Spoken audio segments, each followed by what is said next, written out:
To love is to hate. 1. Miss Bayin, you don't have to pay attention to him. After saying that, the senior coldly shot a warning stare at his third son before returning his attention to the woman. That smile could only be called majestic in how warm it was. Please don't take offense over my foolish son's word. Our Wang family would love to have you be our guest of honor. This family is still headed by me, Wang Yufan. How can I allow anyone else to start deciding things while I'm still here? Father, struck with an idea, Wang Deqiu takes this opportunity to ask, do you know the whereabouts of a dragon fruit? I heard one appeared in the city some time ago. Dragon fruit? And family? Groaning with an unsightly expression, Wang Deqiu's expression could only be called terrible when turning to face the woman. Miss Bayin, I'm sorry to say, but the relationship between our Wang family and the Yin family isn't very good. Now that the dragon fruit's been obtained by their side, I fear. Their information is consistent to what I have as well. No matter, this dragon fruit will be mine regardless of whoever has it. Caressing her chin, Bayin appears to be thinking up a solution. These matters are of no concern. I will deal with it.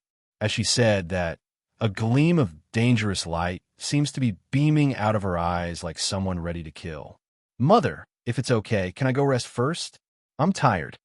Pursing his lip pitifully, Bai Xiaoqin looks up at his mother with those big, innocent eyes of his like he's pleading for a yes.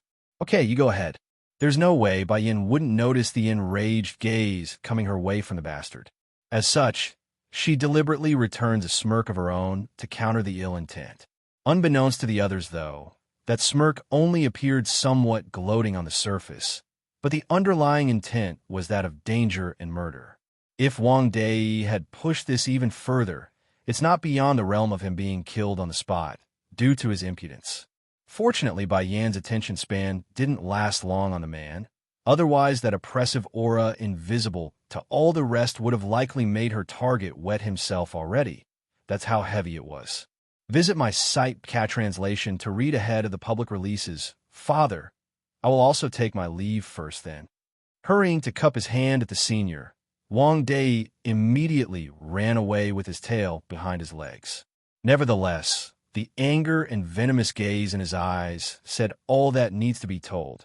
He's not going to let this end.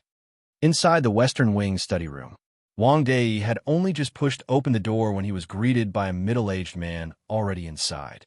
Their looks were very similar, only one was more masculine and gloomier. Big brother. Seeing his elder brother acting so nonchalant still, Wang Dei could no longer hold back his temper. Wang Deqiu is back again, and he even brought an alchemist back with him.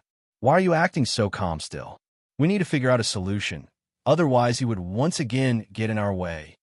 Turning around casually, Wang Yin, first, only showed a disapproving smile at his third brother before closing that book in his hand. And what of it? There's no reason to be so anxious. He can't do anything to impact us at this point. The position of the future heir to this household can only be mine now. The reason is no other. That's what he gets for having a useless son and not taking a new wife after losing his last. Without a good heir, father would never allow the future of the family to befall someone so incapable, even if it's 2 generations down. Big brother, you still don't understand. Old Two brought back a beautiful girl this time, and she's the alchemist mentioned in the letters. What if father changes his mind due to the Dan pills? To love is to hate. Two, I heard that the people from the in-house has taken the dragon fruit, hasn't they? If I buy it off them and deliver it to the medicine sect, who do you think would win in the end, Old Three? I refuse to believe father would still insist on passing the title of chief to Old Two by then. Medicine sect? You mean that mega power that's on equal grounds with the Misty Fairy House?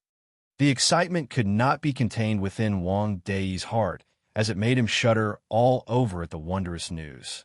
He simply never imagined his eldest brother here would get in line with another major power when their family was already working under another one. That's right.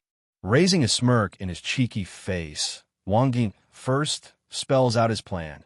There will be an elder from a medicine sect coming to attend father's birthday in a few days. I need that dragon fruit, so go make contact with the family. It will be our trump card to end this trivial fight. Shaking his head, Wang Duan seems disappointed by his third brother's short-sightedness, because I can't have our father learning of this. Whether it be by force or by payment, everything must be done under the table and out of sight. Otherwise, father would surely snatch the dragon fruit away from our hands when he learns of it. Now Wang Dai, third, finally understood. You are truly a genius, big brother. Compared to you, old two doesn't stand chance. Not to mention that bastard Wang Daxiu also has a son who likes to make troubles. If you got nothing else to say, then take your leave. I want to know everything about that woman who came with old two. Remember, if anything happens, even the slightest, you must come back and report to me. Then what about Wang Xiaoping? Asked Wang Dai. Nothing but a useless garbage.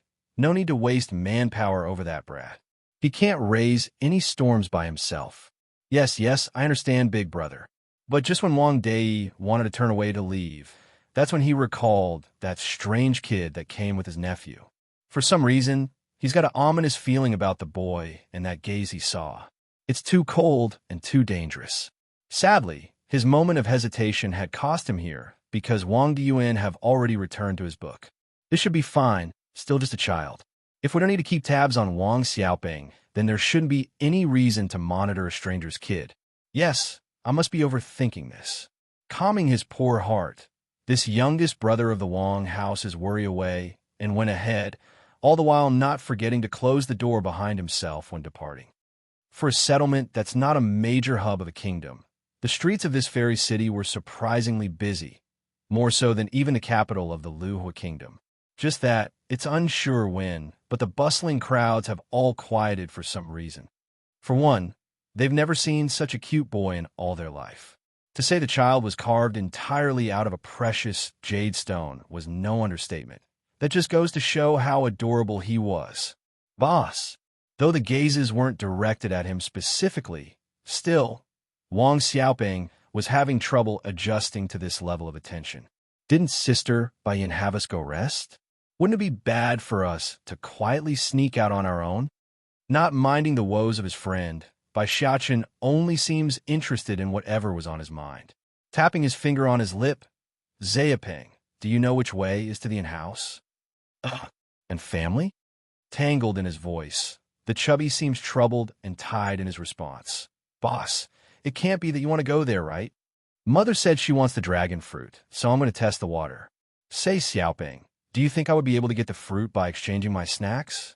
A flash of hopeful glimmer could be seen on that little face while he asked. As Mother's most precious son, I mustn't let anything worry her. That means I need to help solve her problems by getting the dragon fruit. By then, Mother would surely love me more. Showing a crimson red, Wang Xiaoping's appeared quite flustered. You still remember how I got kicked out of the Wang house? Well, it's because I beat up someone. That person is the young master of the in-house, and Xiang ran. If you like this translation, then please turn off your ad blockers. It really helps. Or if you want to read ahead, try becoming a Patreon backer. The first tier is just $1, so give a shot.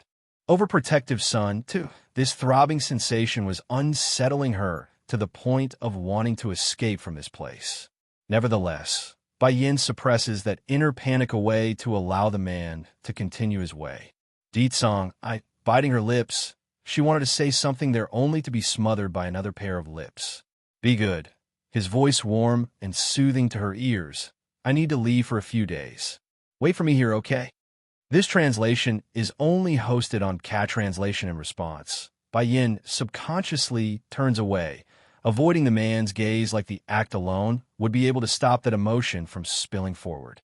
Towards this display, Ditsong didn't press for more, only leaving a kiss on her forehead as a memento before releasing his hold. I will be back soon. Minutes after being left alone again, Bai Yin was still stuck in her bedazzled state of emptiness. She didn't move, only idly staring at the doorway where the enchanting man left from. A humph. The sudden cough brings her back to attention. Brother, how come you are here? Sister, are you thinking of brother-in-law? Bai Zhao's mischievously chuckles at her state, finding it amusing how rattled his sister was. Bai Yin didn't respond to that question, only silently standing there like she's unsure what to say. Sister, brother-in-law, seems to be behaving very well in front of you. Why are you not accepting him? The teens I was filled with complication. Reasonably speaking, such a wonderful prospect should be a no-brainer for most women. I know, Bayan makes a wry smile. Back when she first met Deet Song, the man was arrogant and domineering like a bloodthirsty beast. However, that very same man never once harmed herself in light of all that, and would even maintain a protective stance around her existence. Naturally, that gave Bayan the impression it was all for her son's sake, but now she didn't know what to think of all that. Since you know, then why are you, brother, interrupting the teen's word? Today Xiaqin almost fell into danger. That was all caused by him, even if it was an indirect cause. Bayan knows. Because of her carelessness, she and her son would have been in great peril today if not for Di Song appearing in the nick of time. In the end, my strength is still not enough. Sister, Bai Xiao stares at the woman with surprise in his eyes. Xiaqin almost fell into danger? How could I have missed something so important? With the strength I have right now, I still can't stand in the same stage as him. He may be able to save us this time, but what about the future? The dangers that comes with being by that man is endless. I can't risk such a decision. And there's still the question of choosing between herself and the demon realm. If the crossroad does arise and present itself, which would he pick? All of these questions must be answered before she could give everything up. Sister, I don't understand this all that well, but no matter what happens, I will always stand by your side and support your decision. Even if it is Di Song or anyone else of similar stature, they won't stop me from shielding you from your happiness. The teens, I was exceptionally firm and concrete there, thus raising a current of warmth in the receiver. Do not worry. Once I have enough strength to protect myself from those old relics, then nothing can stop me then. She readily grips onto her brother's hand, assuring the boy with her own warmth. Overprotective son 3, also placing his hand on top of hers. The teen never felt so reliable than now, with that bright smile. I swear to you, sister, if anything dares to block your path, even if they are gods, I will still remove them for you. I won't allow any obstacle to get in your way. In a stream of light, two little figures were quickly rushing across the front yard right now, with one yelling from the back and the other running away. Stinking little rice, stop right there and give me back my snacks. Mother just prepared those for me. This translation is only hosted on Cat Translation. The indicated item was that small medicinal bottle in the tiger's mouth, which little Rice would of course not yield as he fled the scene. Bump. Yet, just when the little fella thought he would get away with his prize, the poor thing had directly crashed into the chest of that dominating figure which got in his way. As a result, this gave Bai Xiaqin to not only the chance to catch up to their location, but to also catch the little thief in his arms as he dropped from the air due to his dizzying state.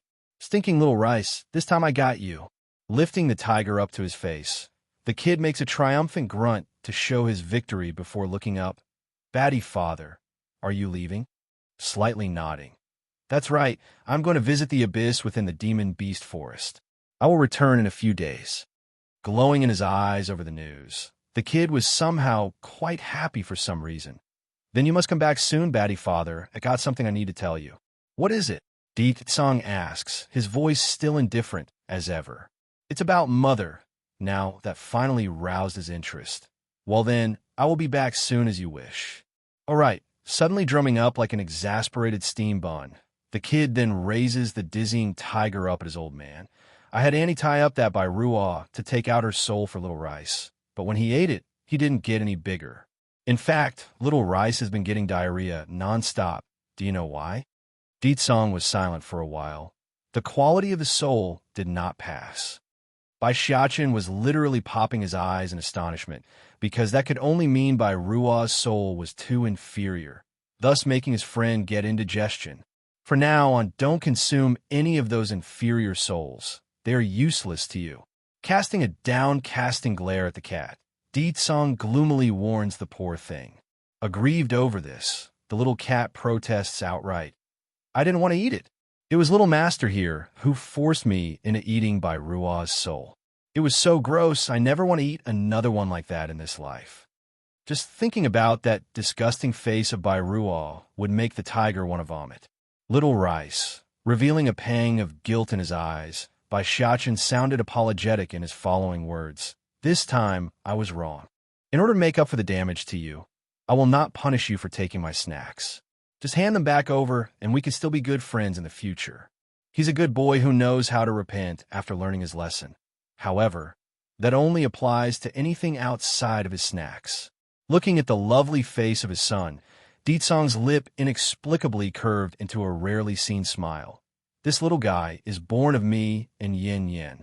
Shooting a frosty glance at the tiger who wouldn't release his jaws around the bottle. Give the bottle to Xiachen. You two are bullying me. Putting on a protective position, the baby tiger was almost ready to cry there. He never expected this demon king to be a doting father who would join forces with his young master to bully himself. Give the pills to Xiachen, and the next time I will find you a powerful soul to eat. I don't want to eat souls. The tiger instantly protests. Adorable little lamb, one. Wrinkling his brow, Wang Dei remains suspicious. Many days? Can it be old two is really not responding? Leave first and continue spying on my brother's movement. As for that woman who came with him, sneering with a sinister light in his iris, she better mind her own business. Otherwise. And House skirting into the courtyard with his peachy robe. And Xiang Ran really does have the making of a fine lady, if not for that conspicuous bump on his throat. Xiang Ran, you are back? Like an obstacle, that vigorous and powerful voice belonged to the old senior behind the boy, which startled him upon recognition. Grandpa, are you looking for me? Because the kid didn't quite understand the intent of his grandfather for asking, and Xiang Ran held off on replying immediately and instead took a moment to think it through.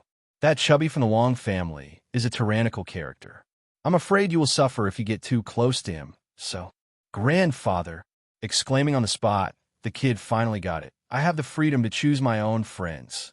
Visit my site on Cat Translation if you wish to read ahead of public releases ever since he was little. This peachy boy's grandfather and Zheng Nan have always dictated the every move of the boy. That's why he turned out in such a fashion and without proper friends. Now that the opportunity to mingle with people of his own age group has come, there's no way in Xiang Ran would let it go. I've had enough of those lonely days. But my child, Grandpa here is doing this for your own good. Your father left only you behind. How can I bear to see you being bullied?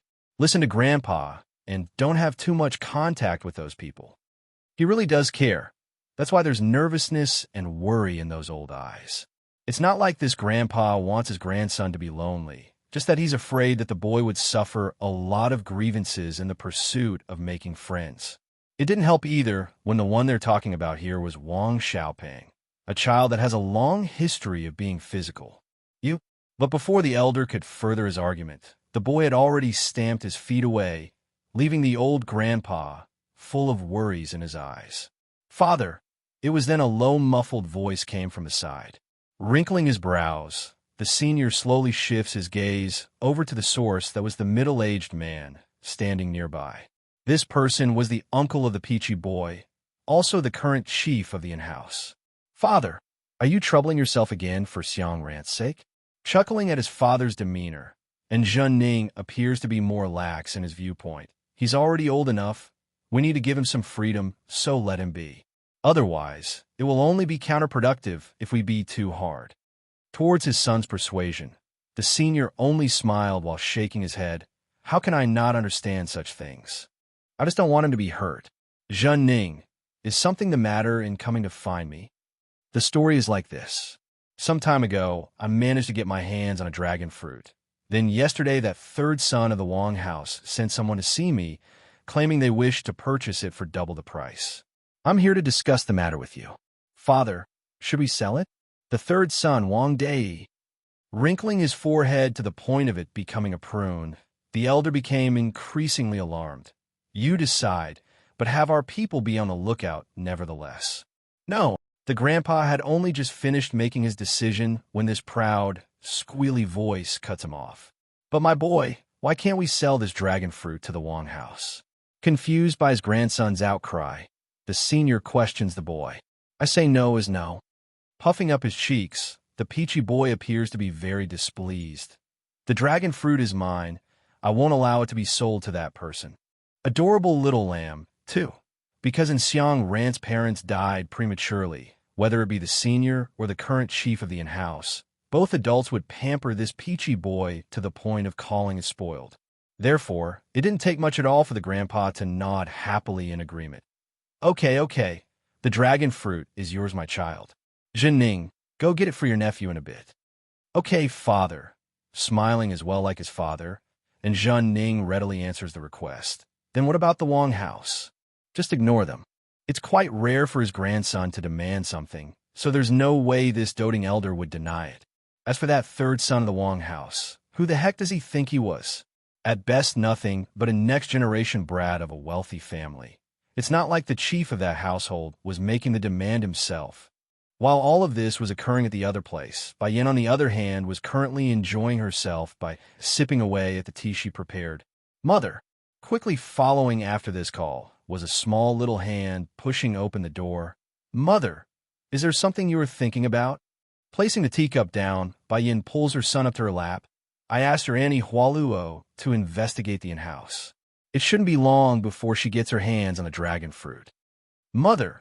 Cuddling into her arms to meet that intimacy, Bai Xiaochen proudly looks up at the woman. Let me handle this matter, okay? You can rest while I do. Yet, instead of getting very happy at her son's request, Bai Yin only showed a suspicious face. You can do it? Visit my site on Cat Translation if you wish to read ahead of public releases instantly exploding at the lack of confidence. The little steambun's face was a cherry red due to his own emotions. Is mother not believing in me?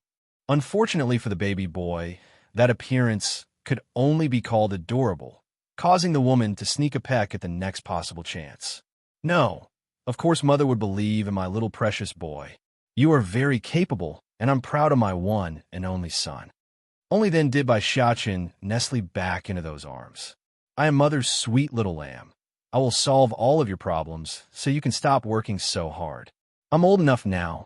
I can take care of you. I can take care of you. Like any mother, that statement could only be called soul-penetratingly warm. Okay, I will believe you this time then. Revealing a smile as bright as the sun, Bai Yin couldn't ask for a better son in this lifetime. Wah! But before the mother and son duo could continue their family time, an earth-shattering cry from the outside had broke the mood. Let's go and see what's happened. Before long, the scene of a little girl crying her hearts out in the yard had come into sight, and beside her was a certain little kitty sitting there, licking its paws with a fierceness in its eyes. Ching! Note, old Chinese literature liked to add a to the ending of a name, sometimes to show their close bond. It's like the Japanese version of Chan and San. The first to arrive on scene would of course be Wang Dei, because the man recognized it was his daughter's voice long before anyone else. What happened? The kitty glared at me. Clinging onto her father's hand, the girl wholeheartedly cries out, Hurry and drive that kitty away, father, I want it gone. Leaving one. Actually, I think Xiaopeng is rather cute in the way he is. Turning to face the kid in question, Bai Yin shows off a genuine smile. He is one of the few friends my son recognizes. Even though Wang Deqiu never looked kindly at his own brat because of that poor behaviors, but now that someone was applauding the chubby kid, it's only normal he would feel happy inwardly as a father. That is the kid's blessing then. Unlike my son, who only knows how to cause trouble all day, I could only dream about having a well-behaved son like Xiaochen. This translation is only hosted on Cat Translation. Am I really my old pop son? Or did he just pick me up from somewhere? Wang Xiaopeng was so full of shock over those deploring words that he's beginning to question his own lineage. All right, Miss Bai Yin, is there a reason for you in visiting us today? Though that attitude in the voice sounded like he's displeased still, but that smiling grin already sold himself out. I've long heard of the Wang family's name that works under the Misty Fairy House. Since I am in business with your family, it's only normal I go give them a visit in person as a form of respect. How about it? Note, for those who forgot, the Misty Fairy House is the third great power in the story. In that split second, Wang Deqiu's face definitely twitched for a bit. Narrowing in his eyes, the man finally got serious. May I ask, Miss Bai Yin, and how you learned of my identity? There shouldn't be anyone within the kingdom who knows about us, and who we really are. Please relax. Did you forget what I do? As the owner of the flower brothel, I would of course be privy to many sensitive information. As to how I know, I didn't until recently, in fact. Though I've long heard about how you were driven out of your house years ago, just that I never expected to become your neighbor several years down the road. Huh. After a second of being startled, Wang Dachio immediately broke out into a hearty laugh. How silly of me. The flower brothel may be only a third-rate power, but in terms of information gathering, I doubt any other power out there could be a match. But then again, one question still bothers me. Miss Bai Yin, is there a reason for you to personally visit my family? Visit? Oh, come on, as if I would be that gullible to believe something so silly. There's no way this busy woman would do something so time-consuming. It's not anything especially special, really, just that I heard a dragon fruit has appeared somewhere close to Fairy City. Since your Wang family resides in that city, I figure it would be a perfect chance to stay there while I search for the ingredient. I can't exactly pass up the opportunity to gather the main material in creating a 3-Soul Dan pill now, can I? The item mentioned above was a unique medicinal pill that could help those in the king rank directly break into the monarch rank. Unfortunately, the main ingredient, the dragon fruit, wasn't something just anyone could come across. That's why she's going to make a personal trip for it to avoid any unexpected issues. To be clear, though, the dragon fruit mentioned here wasn't the same type of fruit back on Earth. It's a spirit fruit cultivated by using the blood of a true dragon. Since dragons have mostly disappeared from this land in the eyes of most humans nowadays, it's not hard to imagine how difficult it must be to come across one of these rare fruits. Issuing out a sigh of relief over the news, Wang Dachio was glad the woman didn't have ulterior motives. If that's the case, then please forgive me for being overly suspicious. If it's a dragon fruit, then you can count on me. I will definitely help you find it, even if you need 100 of them. Leaving too? Don't kid around. If not for her, then would father let us return to the family? It's only normal that I help when it's required. Caressing her chin, Bayan apparently didn't mind the help. All right, I will remember your promise then. But before you give me the dragon fruit, you must go to Dragon Clan's home first. This translation is only hosted on Cat Translation Drag. Dragon? That's right, and it must the fire dragon's home. To produce 100 of said fruits, then we will need the blood of 100 dragon, and it has to be fire dragons as well. Feeling a burst of sweat coming out of his forehead, Wang Dachio could already feel his face burning from shame. I was only kidding around. Please don't take me seriously, Miss Bai Yin. As for the dragon fruit over at Fairy City, I will definitely help you in every way possible to get it. 100 fire dragon? Where the heck am I supposed to find that many when I couldn't even find one in this world? Moreover, even if I do find one, that dragon would kill me with a single breath. Not wanting to dwell on the subject, lest he digs the hole any deeper, Wang Dachio hurriedly shifts the topic away. Miss Bai Yin, when would you like to leave with us? Pondering for a good moment, I guess tomorrow will do. Okay, I will postpone our departure until tomorrow. My father's birthday is a month away anyways. We got plenty of time to get there, even if the distance from here requires half a month of travel. After getting the agreement from the man, Bai Yin figured there's nothing more to be said, so she was just ready to leave when something caught her attention. It was a girl, and she was staring at her son. Son, lowering her gaze to the boy, Bai Yin's mouth inexplicably curled into a brilliant smile. That little girl is looking at you. Looking over to the indicated direction, Bai Xiaochen immediately recognized who it was. Wang Xiaotong, going bright in his eyes. The baby boy happily waves at the girl. I'll see you tomorrow, okay? Now that did it. Acting as if having the arrow of love striking her heart, Wang Xiaotong, sister, slightly nods her head before completely hiding herself away like a shy little cutie. Son, is this the girl who wanted to be your wife from before? Growing deeper in her smile, Bai Yin suddenly went all matchmaker at this moment. I think she's quite cute. Why don't you, mother, don't you want me anymore? Tightening his grip around her mother's hand, the little steam bun looked all aggrieved in his eyes like she just did the most deplorable thing a mother could do. I do like Xiaodong, but that's only because I want a little sister. I don't want to marry, I only want to stay by mother's side. Batty father said it before. If I get married, then he will send me away. No way. Absolutely no way am I going to let Batty father get his wish. Faintly chuckling at her son's antic, Bayin readily pinches the little guy on the nose as a little tease. You are still young, so I won't meddle in your affairs. But if in the future you do find a girl, then must remember to bring her home. Understand? A man must have commitment and be reliable. No way was she going to let her son in this lifetime become like that father from the previous life. That man obviously loved Mother, but in the end he only watched from the sidelines during the crisis. What for the family's sake? He was nothing but a coward. Mother, hugging his mother's leg, Xiaochen snuggles his head against that thigh like he's holding the most precious thing in this world. I will be a good child and not get married. I will be Mother's most precious son and a good boy. Birthday Storm 1. Chief of the in-house has arrived. Under the complimenting voice of the people, this high-pitched dance-sounding sound clearly had a resonating effect on the guests because all had got silent. The mood was totally different from a second ago where laughter and chattery was abundant. It's no secret that the relationship between both families were not close at all, compounding the fact that Wang Xiaoping had beaten Xiangran several years ago. It's more fitting to say their stances are that tough enemies than friends.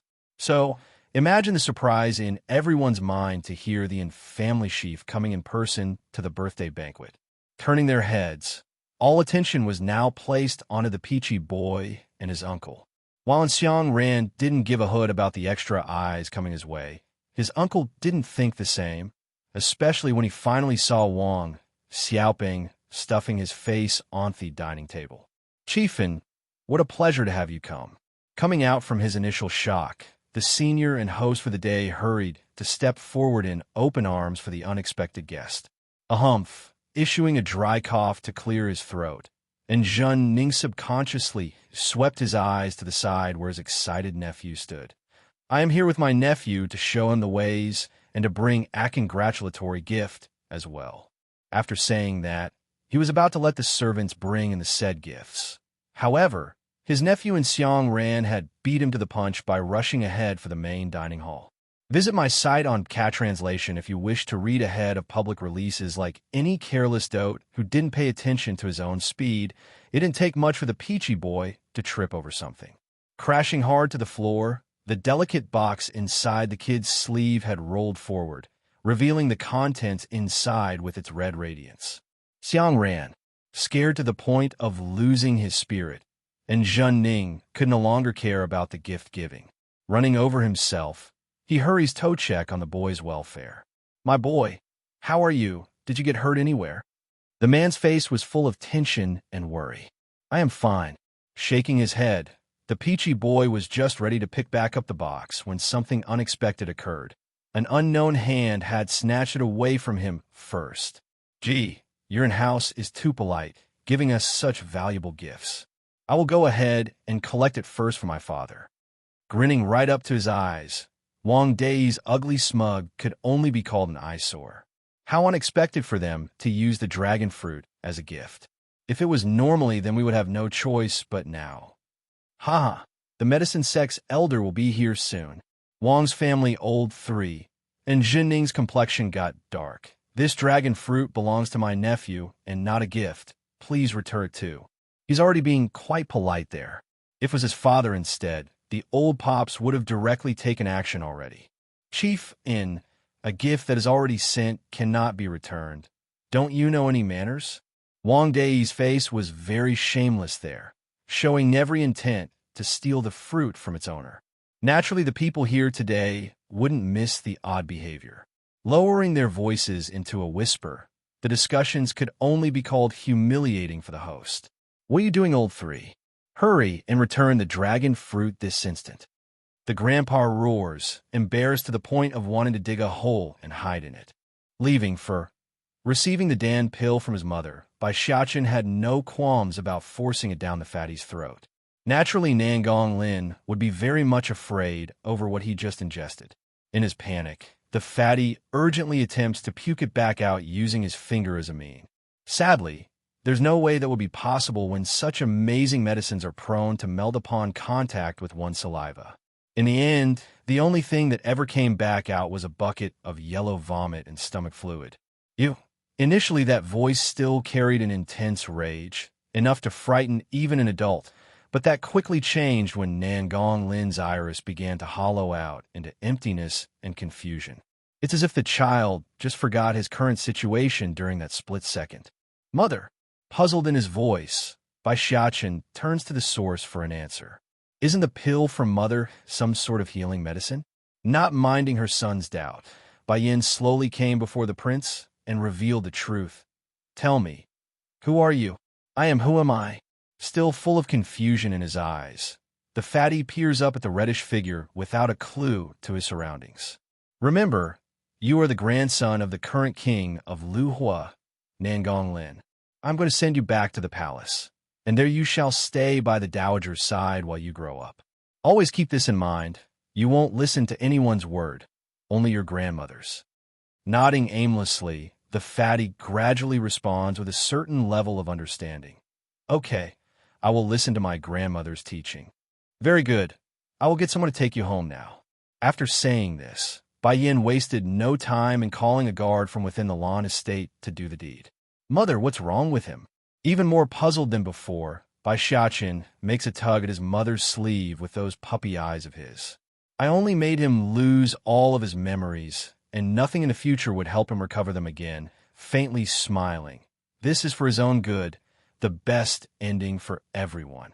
That's right, Nangong Lin has once again become a blank slate ready to be molded like a newborn baby. Whether or not this child becomes evil or good in the future, that would be entirely up to the dowager's teaching from now on. Making a clear nod of agreement, it appears the little steam bun thought the same. That's wonderful, Mother. With Queen Granny's personality, there's no way Nangong Lin would turn out the way that he did anymore. He would definitely become a good person when he grows up. Pleased with his son's view, Bai Yin readily rubs the boy's head with amusement in her eyes. Let's go then. We need to first say goodbye to everyone inside before setting off tomorrow. If it was the past her, then she wouldn't have shown such mercy or kindness. That much Bai Yin was certain of. However, she has her son now. For him, she would become the saving grace if she must be the ideal model. Mother, can we come back quickly from the trip? Showing distress on his cute little face, the baby boy just lost all of the glee from his eyes. Oh crap. What to do? I promised to help Batty Father earlier. If we leave, then it would mean he won't be able to find us upon his return. Okay. Though Bai Yin was slightly taken aback by the request, she nevertheless answers it without further thought in mind. The woman just couldn't fathom her own flesh and blood, the very part that brings joy to her very existence, would actually betray her and sell herself out to Deetsong. Once inside the Lan estate, Bai Yin immediately went about in informing her family the news that she's leaving for a few days. Though the rest of the Lan family members were reluctant to see her go, but it was Lan Xiaoyan who made the biggest commotion by crying her hearts out until snot and tears filled that dainty face. No matter how much this hurts, they knew it wouldn't change Bai Yan's mind. Due to the suddenness of this trip, it's only to be expected that she wouldn't catch everyone with the news in time. Take Chu Yi and Di Xiao Wan, for example. Because these two troublemakers were out making their round across the city, they didn't even get wind of this news until the following morning. By then, it was already too late and the pair was long gone. Chu Yi was still okay in how she took the news, but the demon princess, on the other hand, could only be called earth-shattering. She really did make it seem like the world about to fall apart in the way she's ready to faint. This time that ferocious brother of yours wouldn't beat you to death, would he? As if her friend's worry wasn't bad enough, Chu Yi just had to add this tidbit to frighten the poor demon girl to the brink of insanity. As a result of the blow, Di Xiao Wan finally collapsed amidst my gentle and kind state teacher. Birthday Storm 3. Damn this hateful cat, he's actually a demon beast as well. I've let my guard down. But a cat is a cat. How can I possibly lose to a cat? Or so that's what this scoundrel thought anyways, because the last bit of hope he had was shattered in that split second. The reason? Though it was faint and brief, Wang Dei could clearly see the word king appear above Little Rice's forehead there. This is no cat. He's the king of animals. A tiger.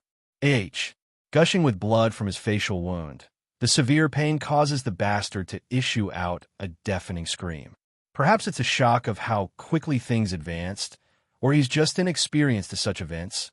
But in Xiang Rang, Peachy Boy has finally realized how close he came to danger back there and burst into tears.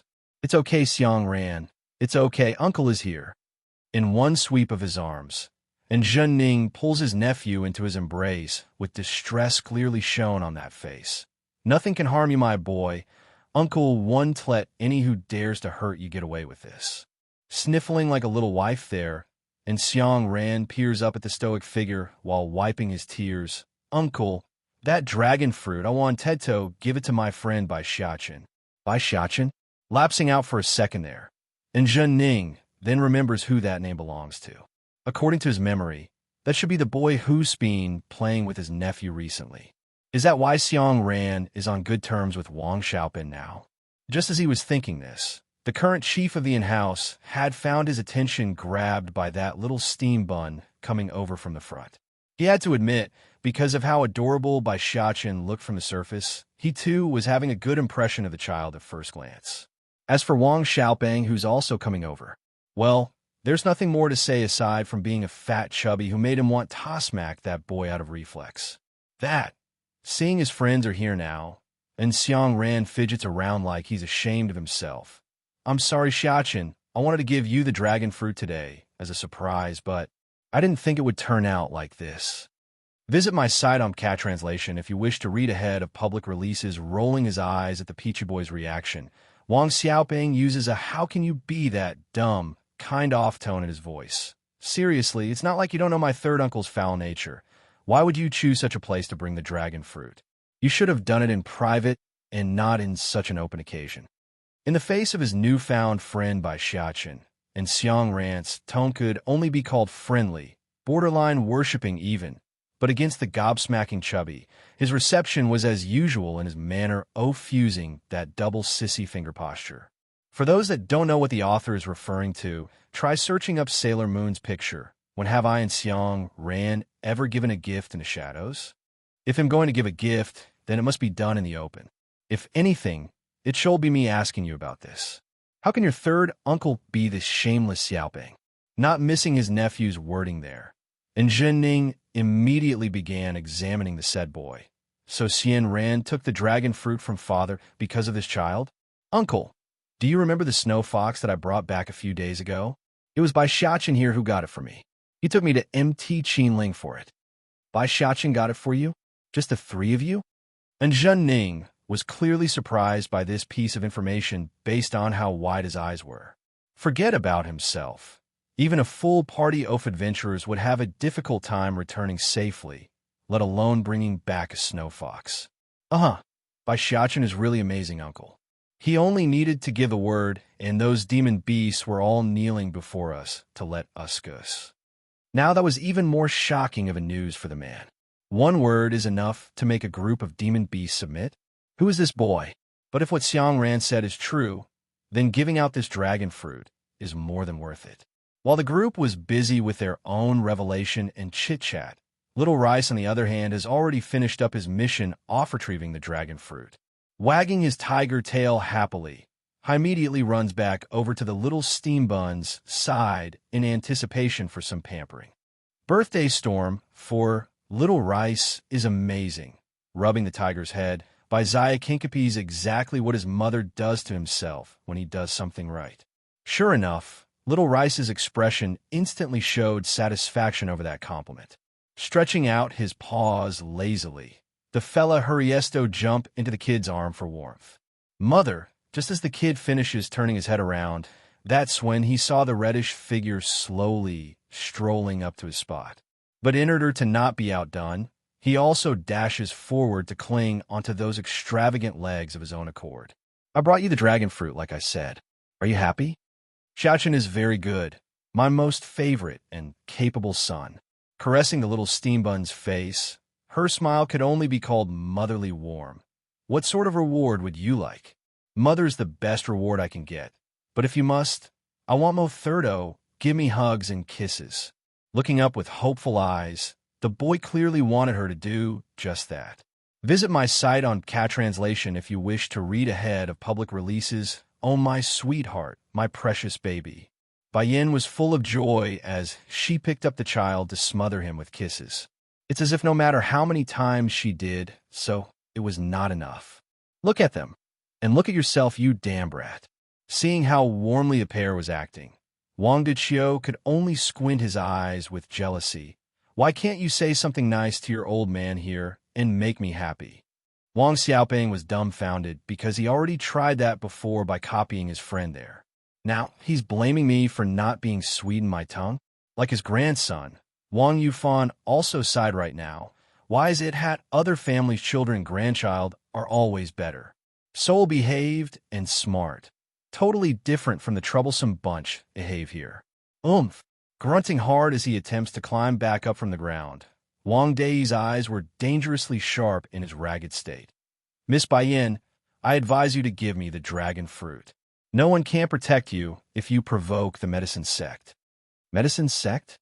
Lapsing out for a second, Bayan's head suddenly remembered back to the time with Bai Zhanpeng, the young lord of said power. It's been many days since he left already. I wonder if his body's recovered yet. Perhaps the woman herself hasn't realized it yet, but she's currently being concerned over a supposed stranger, a circumstance that shouldn't be happening at all. In response to the silence there, Wang Dei only took it as the woman being afraid over his threat, showing a sneering smile. If you are afraid, then hand over the dragon fruit. When I offer it up to the elder from the medicine sect, I will also include your part in its retrieval. Maybe if the elder is happy, he might even guide you in your alchemy. Such an opportunity doesn't come often, so think hard on it. Sure enough, a series of gasping and hisses could be heard among the audience. Of the three major powers in this world, the Holy Land was undeniably the strongest in terms of fighting force, with the Misty Fairy House being the most mysterious. As for the medicine sect, as per its name, its healers and alchemy are top-notch. Therefore, to have an elder off said power guide a youngster would be equivalent to giving the child new life. Well, that's in the view of these mundane and ordinary folks anyways. Bayan could care less. Stuffing the fruit into her sleeve, she readily leads her son away without shooting another glance backwards. The purpose of my visit here is for the dragon fruit. Now that I have it, I will be leaving. Also, she paused, acting like she's deliberating if she should say it in the open. For the kindness the Wang house showed me during this time, I have placed my birthday gift to Lord Wang in my room. You can go retrieve it when you please. Unlike her mother's indifference, Bai Xiaochen on the other hand was much more alive in how he kept waving at his two friends, and Xiang ran, Wang Xiaoping. I'm going home now with my mother. If you two have any time in the future, then do come find me in my grandchief's place. The peachy boy may not know the little steambun's background, but Wang Deqiu and his brat of a son definitely does.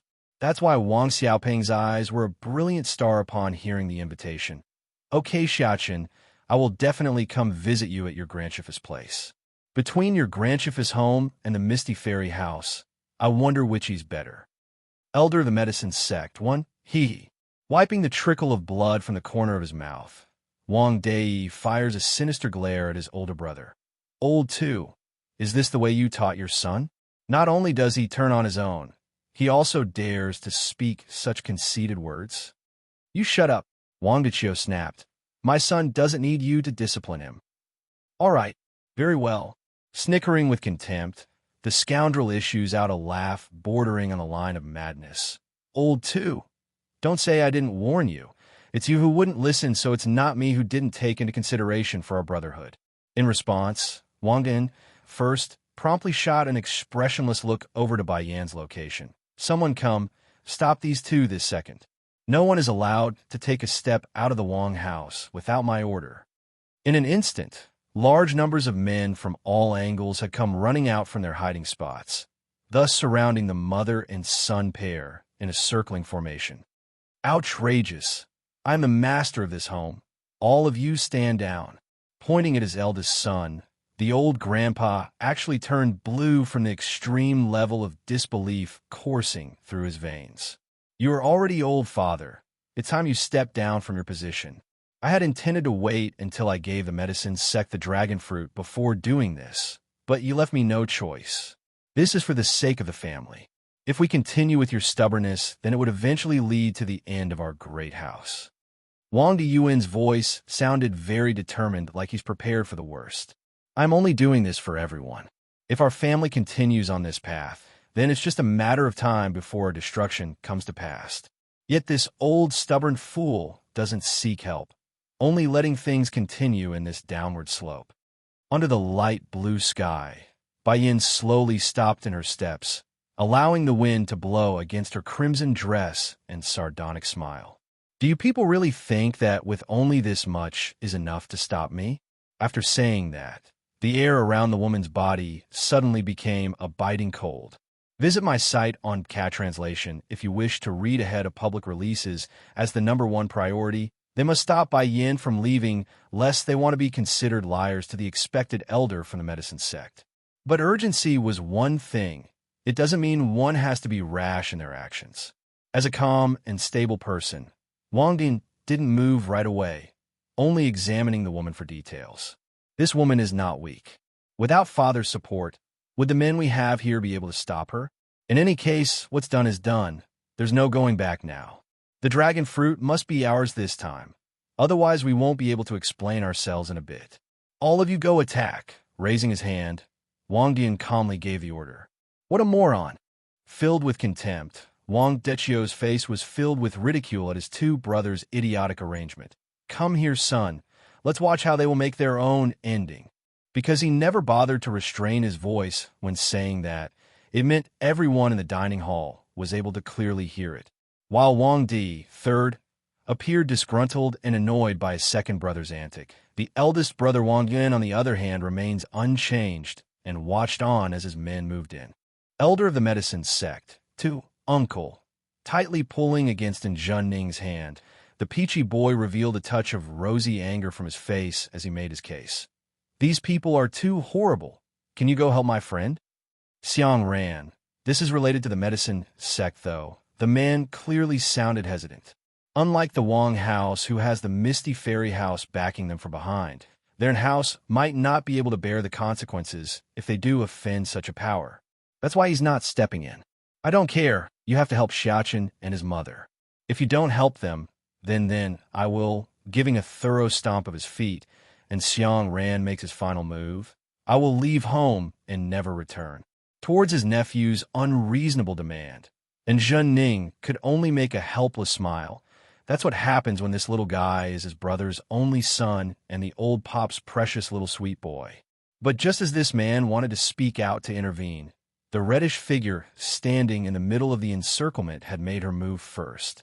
With one quick leap, Baiyin was now floating in the air. I originally didn't want to make things too difficult for the Wang house because of Xiaoping's relationship, but you people simply wouldn't let us go. Glass Dragon, kill any who dares to block our path. Landing firmly onto the creature's back, Baiyin issues out this order like a king, a truly ruler of this world. DRA Dragon. Wang Dei was deathly pale from a shock. Visit my site on Cat Translation if you wish to read ahead of public releases. How can this be? Dragons have long gone extinct 1,000 years ago. Why does she have a dragon as a ride? This is not possible. Of course, it's not just this scoundrel thinking this. It's been a millennium since dragons have appeared before the mundane in this world. To witness one in real life was equivalent to witnessing a god, a surreal creature of legend. That's why when news broke out about Xiachen becoming the master of this glass dragon, most have already gotten wind of this, the one exception being Fairy City. Then just as everyone was in awe over the serpent flying in the air, a majestic voice untimely interjects itself. It seems I came at the wrong time. Should I leave and return after the Wang family finishes with their affairs? This voice may sound unfamiliar to all the rest, but Wang Diyuan and Wang Dei definitely recognizes it. Just like how they foretold, an elder in white soon appeared from the gloomy clouds, issuing out a ray of hope for these two brothers. Elder Zeng, you came just in time. The scoundrel didn't forget to shoot a venomous glare over to Baiyan's location. This woman took away the dragon fruit we prepared for you. If your prestigious self came any later, then it would have been too late. If you like this translation, then please turn off your ad blockers. It really helps. Or if you want to read ahead, try becoming a Patreon backer. The first tier is just $1, so give it a shot. Elder of the Medicine Sect, 3. In response to that claim, a slight frown was made by the elder as he shifted his attention over to the specified woman. Fortunately, that's all he did for now until an exclaiming cry from below caught his ears. "You are lying."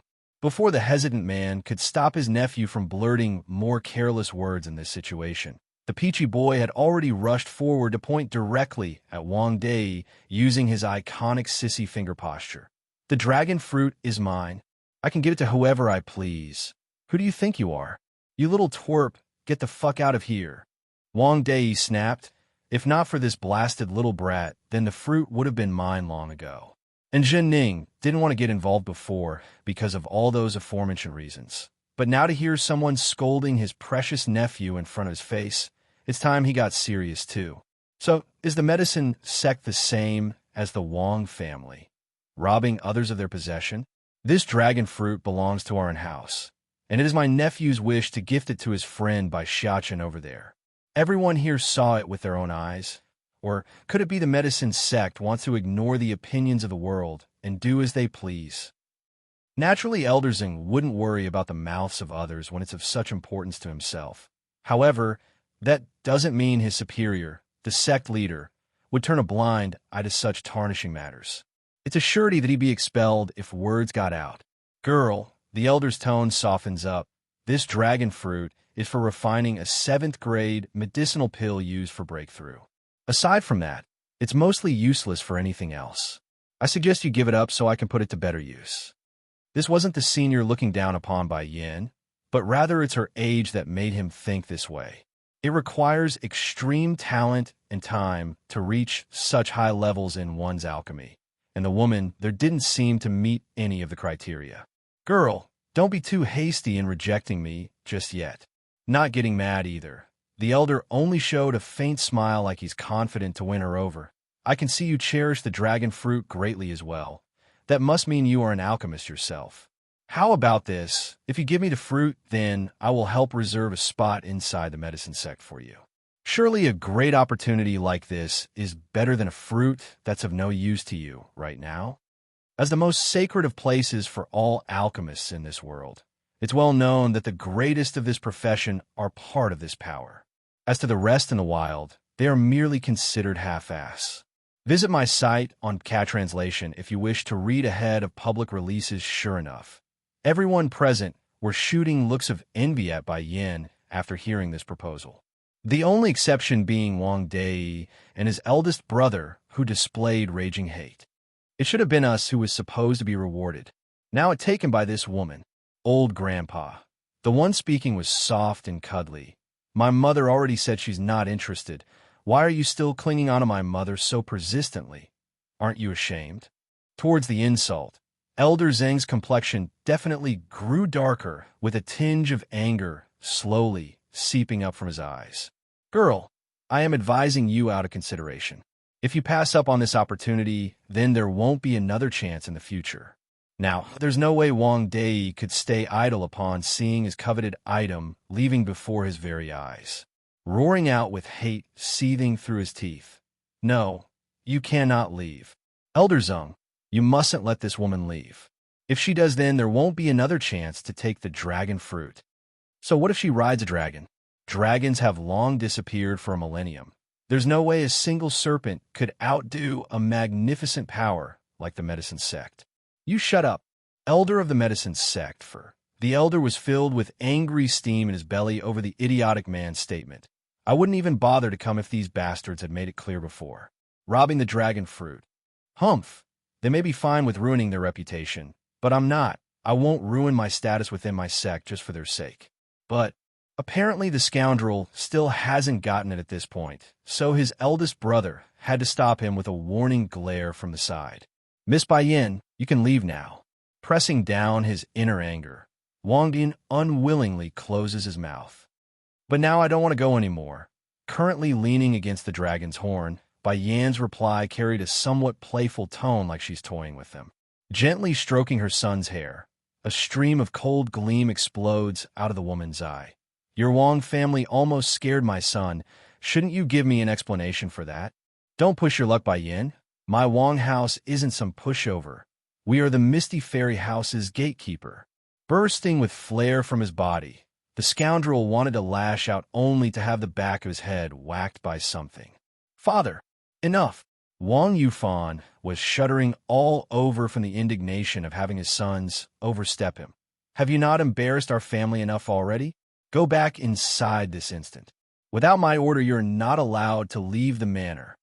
I'm not wrong. Wang Dei cocks his head up in refusal. Father, you just don't know how insidious this woman is. She even had her son seduce my daughter, making her say she won't marry unless it's him. If this woman isn't trying to cling on to our family, then what else could she be doing? Not only were the others present gasping and having a moment over that comment, even Wang Diyuan's face has changed over his younger brother's careless remark. This younger brother is really stupid beyond cure. How can he say something like that in open public? What is his daughter supposed to do now in the future? How is Qing'er supposed to face the people of the city? I only want to keep mother company. No one could drive me away. Wah! It was right after the kid's statement that this loud, crying shout broke the air. Visit my site on Cat Translation if you wish to read ahead of public releases for the scoundrel. Wang Dei naturally recognizes the voice as his own daughter Wang Qing'er's.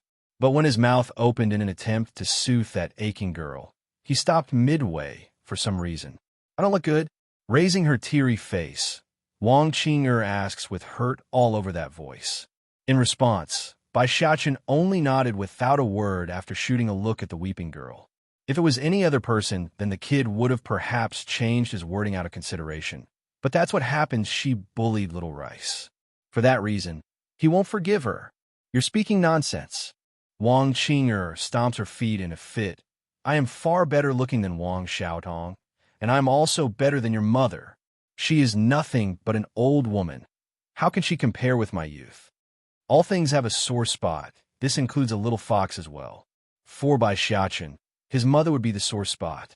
That's why he would never allow anyone to insult Bai Yan. My mother is the #1 beauty in this world. How could you even compare to her? Do you know what shame is? Raising his chin, the baby boy proudly cocks his head high. Glass dragon, spray her.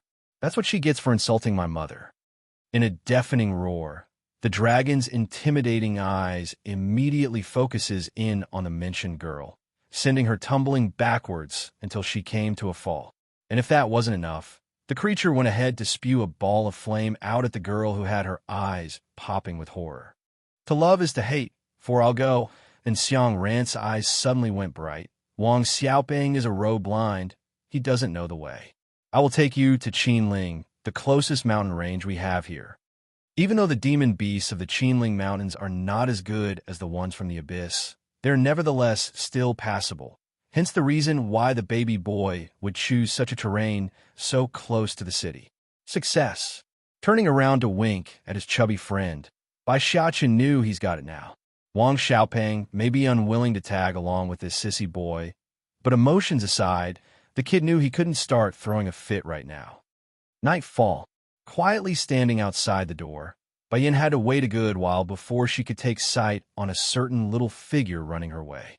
Making a dry cough, it's obvious she wasn't too pleased with how timid her son was acting right now after sneaking out for the day. Mother, rushing up to cling onto those legs, the boy puts on a pitiful appearance in order to take the lead. Where did you go to come back so late? Pricking her brows, Bai Yan questions her son immediately. I was very curious about this place, so I went out with Xiaoping to play. Don't be angry at me, okay, mother? Blinking his big, innocent eyes like he did no wrong. It's obvious this wasn't the first time. Sure enough, Bai Yan's stern face instantly melted away after seeing this adorable display. All right, go inside and rest. It's really late now. No, I don't want to. Clinging full-on against the woman's body now, Bai Xiaochen starts making demands like a little devil that he was. I want to sleep with mother tonight. When father returns, he will throw me out again. Visit my site on Cat Translation if you wish to read ahead of public releases. You little rascal. Pinching her son's nose, Yin was truly helpless to her son's plea. Bending over, she picks him up with grace and finesse. All right then, you can stay for the night. But starting tomorrow, you must go to your room to sleep. Burying his head into her plentiful chest, Xiaqin immediately reveals a peaceful smile, like he just found the safest haven in the world. Mother's my most loved person. I will never leave Mother's side. Through the comforting scent of her own son, Yin also had a very good sleep that night. However, the issue lies with her son disappearing the following morning as well. She trusts her son, but it doesn't change the fact that it could get worrying when this pattern continued for several days repeatedly. Over at the west wing of the Wang estate, this is already the third wave of people I sent. Who is that woman, and why do all of them disappear without a trace? Distorted in his face, a perennial gloom could be seen hovering above Wang Dai's second head as he smashed the tea set to the ground. By all accounts, there should be some sort of commotion coming out of that courtyard if Yin intercepted his people. However, it's been quiet during this period, so quiet that it's eerie to those involved. Lord Dai, should we continue to send our men? One of the shadow guards respectfully asks, inhaling deeply. Don't bother with that woman for now, and focus back over to my brother. Has there been any movement from Old Two's side? No, my lord. Lord Ichio has done nothing other than eat and sleep. If not, then at taking the fifth young miss and young master out to play. Your man is here too? I will give you two choices.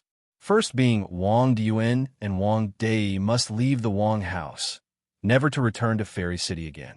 The second choice, that is, I will do it myself and cripple them. For the grandpa down below, either choices were a difficult one, so he didn't know how to respond. But time won't be on his side today, nor would that powerful aura that's coming from afar permit it. This, Elder Zeng was stunned after seeing the old figure emerging from the clouds. Elder Ren Yi of the Holy Lands. What is he doing here? Unlike the surprised look coming from everyone, though, Yan's second Shifu only had panic and fluster in his appearance as he fled over to the woman's position. How come you are here? Like everyone, Yan also found it strange and shocking. Perhaps it's due to his urgency or the long distance he traveled, but Ren Yi was unconventional from his usual cool tone. Grasping hard at his student's shoulder, he blurts out the entire message in one go. Yin Yin, hurry and run. Your man is coming to find you. I can't beat him. Ren, he made his last sentence, sounded very shameful, like he had no face to show himself before the girl. Then again, they did gang up on Di Song 3-1 and still lost. Bang! The crowd was thrust asunder by this bombshell of a news the elder of the Holy Land knows by Yin and are closely related. Moreover, he actually cannot beat her man. Who on earth is her man? No longer just showing surprise in his eyes, Elder Zeng from the medicine sect also revealed panic in that old face. Among those in the alchemist profession, the deciding factor to one's status and glory lies solely on their alchemic knowledge and capability. Visit my site on Cat Translation if you wish to read ahead of public releases and the results. Let's say it was shocking and unbelievable. They were able to show everyone that they've become proficient enough to be recognized as 7th rank alchemists. To be clear, there aren't many fortunate or skilled enough to reach such heights. Even for the medicine sect, there's only a few very old elders at that stage. Therefore, imagine how ashamed and embarrassed Elder Zeng felt right now, knowing the pompous words he spouted earlier. He would rather dig a hole and stuff himself in there to avoid confronting the world. You said, Di Song came to find me? How'd he know I am here? Still in the air, Yin went from her initial shock on that face to a look of guilt. This, Rennie coughs a few times like he's embarrassed. It's your third Shifu who inadvertently leaked your whereabouts. It has nothing to do with me and your big Shifu. That's right, Qiushu Rong is always the scapegoat in these cases. Just like any siblings, the youngest always got to take the blame for anything bad. Isn't that the way things go? Shifu? It's as if their hearts just got ruthless smashed until it's been turned to mush. They aren't deaf. For the woman to call Ren Yi her second Shifu could only mean the other two main elders are also her Shifu. Just that, Why does it sound like she's doing the instructing and the opposite is being instructed? Compared with the shock of the people, Wang Dei, on the other hand, could only be called scared beyond his wits. Their Wang family may be the gatekeepers of the Misty Fairy House, but at the end of the day, they are merely watchdogs at its core. Your man is here, 3. Considering Bai Xiaoqin's identity, does he even need to seduce a little gatekeeper's daughter? Of course not. That just goes to show how ignorant and foolish the old-timer from the medicine sect was in his flagrant flaunting of power. Yin Yin, hurry and flee. I only managed to get here ahead of time because I had your 2 shifts stay behind to block him. But I doubt they will last long at all. Hearing the anxiousness in Ren Yi's second voice, Bai Yin could only respond with a wry smile of her own. It looks like we're too late. Oh heavens! For these commoners, it's unheard of or even imagine themselves being able to see so many demon beasts at once. Visit my site on Cat Translation if you wish to read ahead of public releases: phoenixes, firebirds, giant eagles, wild gooses. You name it, they had it. And aside from this suffocating level of pressure, there's one particular existence at the flock's forefront. Like an arrogant king overseeing the world, that enchanting figure with his silvery hair was none other than Deetsong. Son, it seems we can't escape anymore. Going weak in her legs, Bai Yin bites her lip in acceptance. Perhaps this is the real him, a genuine demon king. She has to admit, this new appearance from the man was very different from her original thuggish impression of him. Deetsong, how come you are here? Stopping before the woman, the man was domineering and showy. You want to escape from me? I am here on business. It's true. She's really here on official business and not a deliberate attempt at avoiding this man. There's no fault in her words. You could have waited for me before conducting your business. Grasping onto the woman's shoulder, Deetsong's iris showed a deep level of pain, like he's hurt by her actions. Does she find me that disgustful? To the point where she would not say goodbye. I'm sorry. Dropping her head, Bai Yin apologizes like a child who did wrong. Seeing how Deetsong's attention was gradually shifting over to him instead, the baby boy then readily puts on a aggrieved face like he suffered some serious indignation. But she is too ugly, and I'm afraid of getting nightmares. Because of that reason, she called Mother out as being old and say she's not good-looking. Narrowing his eyes in on that last bit, Deetsong's aura grew dangerously ominous. Ludicrous, as if such a person is comparable with my woman. In response, Bai Xiaoqin only popped his eyes in disbelief. He may be a child, but the boy didn't miss the wording of his old man there. Instead of taking in the first half about himself and saying he would get even for him, Deetsong ignored it and only listened in on the segments pertaining to his mother. I knew it. A wifey is the most important, while a son is only an extra. The baby boy depressingly mourns his own predicament. However, Bai Yin thought otherwise. Giving her son a big thumbs up using her eyes, she couldn't ask for a better outcome now that Deetsong's attention was divided from the fact that she did leave him behind. Adorable little lamb, 3. To hear that sudden outburst from the little girl, the current chief of the Wang house would of course be not pleased. From that anxious expression to a cold, hard one, Wang Yufan speaks out using his stern voice. Didn't I say to have her not to come out during this period, or did you take my words as a joke instead? Father, Wang Dei roars out in refute. She's your own granddaughter. How can you reprimand your own flesh and blood over some outsiders? Besides, this mistake isn't only my daughter's fault. If that cat didn't try to scare her then, why would she cry out? Curling that brow, the grandpa knew his son had a point. If this is indeed the cat's fault then, Mother, catching a glimpse of that broken brick next to Little Rice, Bai Xiaoqin chimes in at the perfect timing. What lazy servants this place has, such a big brick lying there, and won't even bother to clean it up. What if someone trips over it? Due to everyone's attention being gathered around the little girl's well-being, they had inadvertently missed this crucial picture. Now that the little steam bun has reminded them all of this, it's not hard to imagine what's going on and who's at fault. Sinking in his old face, the grandpa was the first to speak at this point. The servant of my home isn't foolish enough to make such a mistake. I want an explanation, Qing. Sounding guilty in her voice. The little girl uncomfortably fiddles her finger while answering, I am not wrong. All I did was throw a brick at it. I wanted to drive this animal away. What wrong did I do? The Wong family have always been a bloodline that prospered on the male side, so this elder tended to be extra fond of his granddaughters.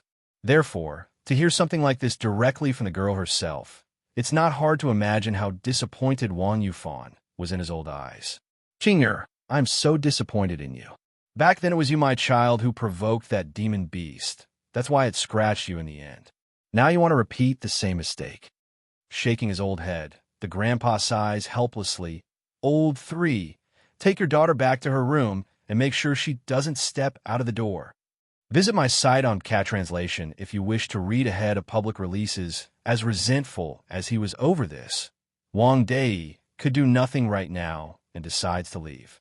However, his legs didn't even get past the first step before the indifferent voice from behind caused him to freeze on the spot.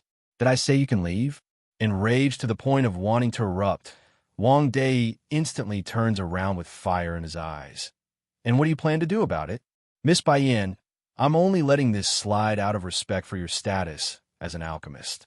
If you continue to push your luck, then I will make you regret it for the rest of your life. Not minding the rudeness, Baiyan flatly lays out her terms. Have her apologize to my little rice. What? This damn woman wants my daughter to say sorry to a blasted animal? I don't want to apologize, father. It's nothing but a cat. The girl's eyes were just as angry as her old man's. I am a human. I refuse to apologize to a cat that's inferior to me. Crossing her arms around the chest, Baiyan raises a smirk at them. Don't want to? All right, that's fine. But before then, I'm sure at least one of you have taken my damn pills before. Just spit them back out, and we can cancel the deal, then we are even. No, steaming as he righteously points at the woman, Wang Dei refuses to stand down. Our family purchased the items with our own money. Based on what can you demand us to spit it back out? Not bothering to answer the ignorant man, Baiyan only shot a smirky grin at Wang Dachio, who's standing to the side. Those medicinal Dan pills were provided to us free of charge by Miss Baiyan here. When did you spend money to buy them? He's been pent up for a while there as well. Now that Baiyan was giving him the chance to take the stage, how can a man not shine? Provided free of charge? Widening his eyes in shock, Wang Dei became overwhelmed by his second brother's shamelessness. This shrewd woman would provide such precious medicines free of charge? As if. Furthermore, you said she provided it free of charge. Then where did the money father sent to you go? Till end do us part 2, I've removed the threat for you. Whether or not you can seize this opportunity will be up to your own ability. Jumping down from the dragon's back, Baiyan's first words were directed at his neighbor. Thank you, I won't forget this great favor.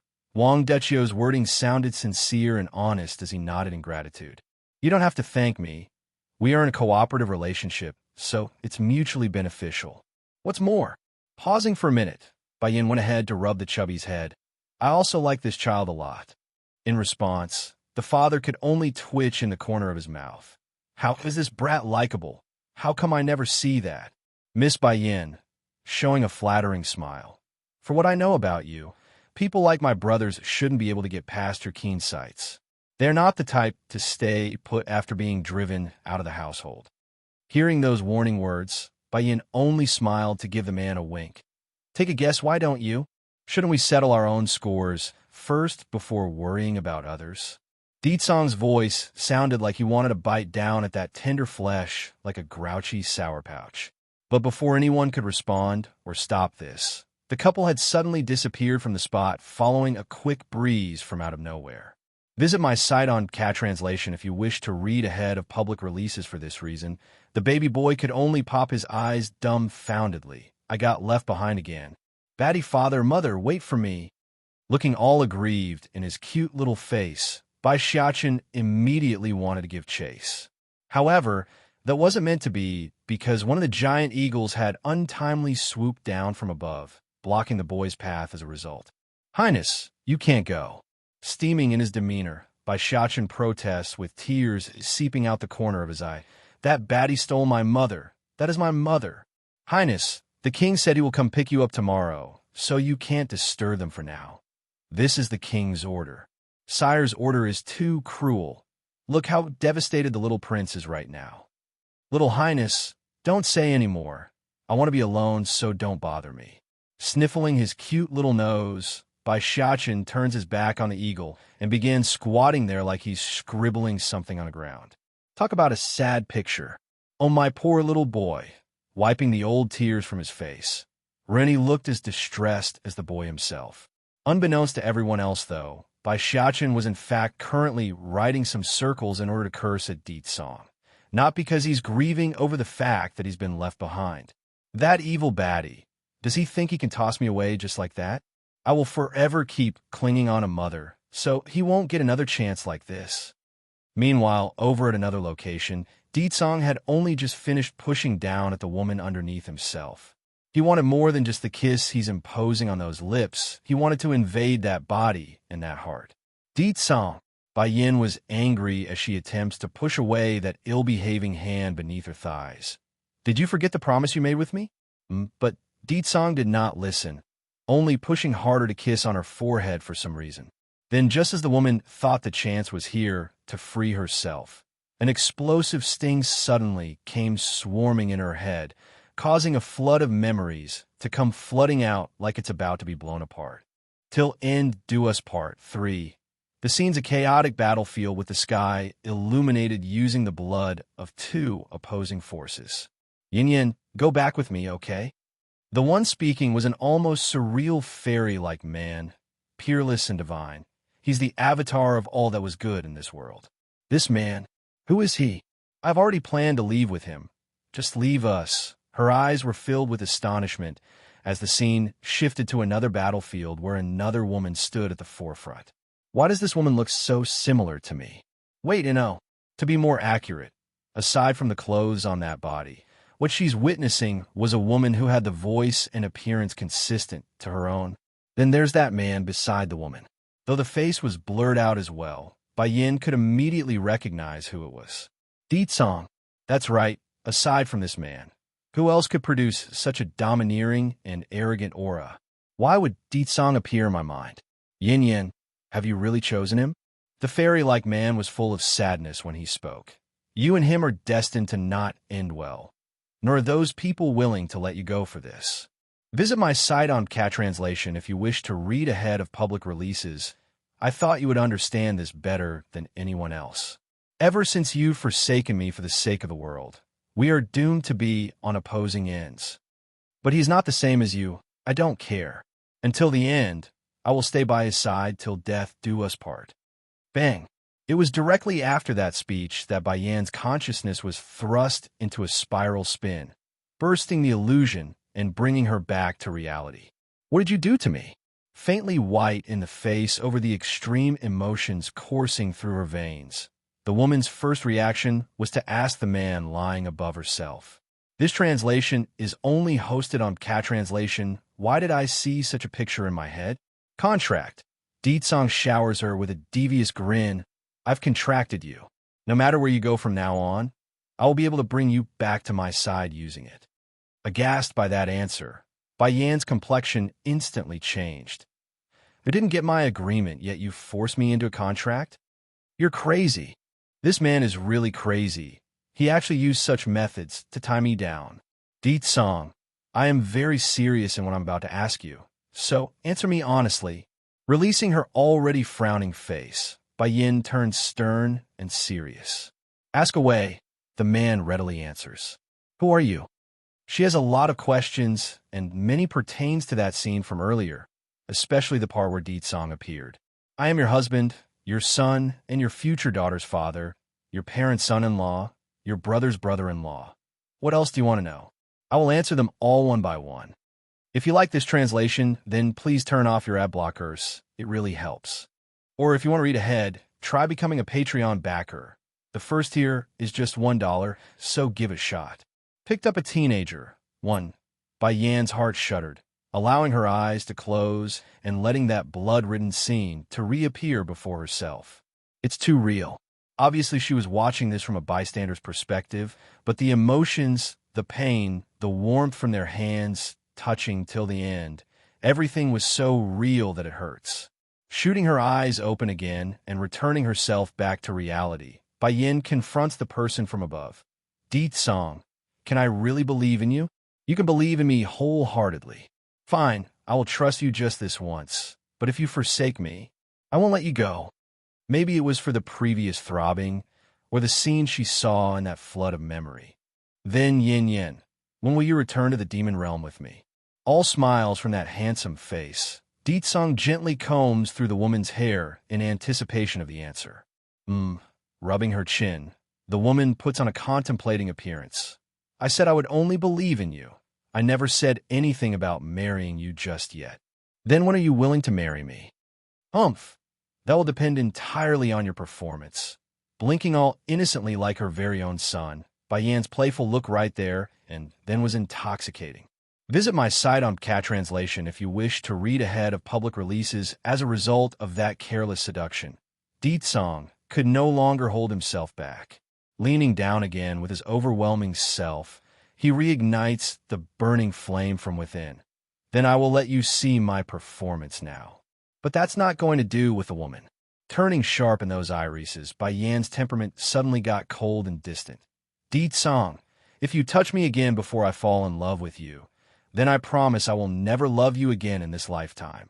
In light of that threatening proclamation, the smiles from those lips never once changed, thus emphasizing her point even further than what would happen if she were to frown or get angry. For this demon king, he definitely has the desire part of this relationship filled up, but to say he's deeply in love was still too early at this moment. Therefore, Di Song could only stop in his actions midway and endure that discomfort in the lower rod. I will wait for you, and I will work towards building up our bond till neither of us can ever say no again. The man's voice was low and hoarse as he turned around, reaching over for the quilt and covering the woman in the bed. Until that day comes, I will keep my promise. Then why aren't you leaving? Bai Yin slightly frowns in her face as she asked. Scared? Snickering a sneer, Bai Yin found it rather amusing. Ever since she left her family in the previous life, she has never known what fear was. This was true when confronting the unknown, and it remains true even back when she was struck down by that lightning strike in her last moments of life. Di Song, you said a contract without my consent, so I have to give you something good in return. The man originally thought she would be angry and was even ready to accept the impending fury. However, what came next was something totally beyond his expectations. A kiss. Boom. Feeling the blood rush right up to his head from that contact, his entire existence was ready to explode from the excitement. She actually took the initiative to offer me a kiss? This is way too sudden. In a reflexive urge, Di Song promptly pulled that body closer with his hands and pressed in deeper. Eventually, two constricting bodies were tumbling back and forth atop of the bed, allowing the faint gleam of the moonlight to shine through to their indecent act. After a long period of their electrifying experience, Di Song was long asleep by then, chest open and robe partially untied. He was oh so close to the place of Zen. As for the woman currently lying there atop of him, Bai Yin was rather pleased with her little deed based on that sneaky grin there. You'll have to try harder next time if you want me, Di Song. She really did go all out this time, because all that remains clinging to that perfect body of hers was a thin layer of underwear, barely enough to cover any of her private parts. Picked up a teenager, too. Oh, Di Song, why do you always fall for the same trick even after the last? Revealing a beam of success from her gleeful eyes, Bai Yin quickly dresses herself again before disappearing off into the moonlight. The Wang family's home. After all this time, Bai Xiaochen was still drawing his circles beside the big tree in his crouching position. As such, Ren Yi, second Shifu, was starting to get extremely anxious in his demeanor. Oh, my sweet little ancestor, I will take you to find your mother, okay? If you keep being like this, then my old heart is going to die from distress. Mother! From his moody, depressed state, the little steam bun suddenly cries out and made a dash for a certain direction from the front. Following this, what came into view for everyone was a wondrous female figure that's slowly coming over. Mother, I thought you didn't want me anymore. All red in the eyes after being picked up by those slender hands, the little fellow looked all aggrieved like he just faced the biggest indignation out there. Doing the same, Ren-yi first wiped the old tears from his eye before speaking. Oh, Yin Yin, where have you been all this time? After you left, your precious son here has been crouching beside the tree and refused to talk to anyone. No matter how I tried, he just ignored me and everyone else. Visit my site on Cat Translation if you wish to read ahead of public releases. You are mother's most important son. How could I ever not want you? Giving the boy a kiss on the forehead. Her heart's ready to melt over her son's behavior. Really? The kid's eyes were twinkling with light over that soothing statement, making a lovely smile. I love mother the best. No one can compare with mother. Pleased by her son's sweet talking, Bai Yin then lets the boy down before shifting her gaze over to the old-timer. Sure, Fu. Let's go, shall we? Slightly started there. Ren-yi's first reaction wasn't an affirming nod. Rather, it's an inquisitive look. But what about your man? Slyly smiling at the question, Bai Yin grew all cheeky. If he's that capable, then he can come find me on his own. Didn't he claim he could find me wherever I am after doing that contract? All right, let's put it to the test then. Humph. K-Queen? Sweating all over, the big eagle immediately attempts to stop this before it's too late. Wouldn't it be bad if you leave like this, Queen?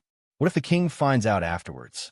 Pricking her brow, Bai Yin replies indifferently to the bird brain. He is resting now.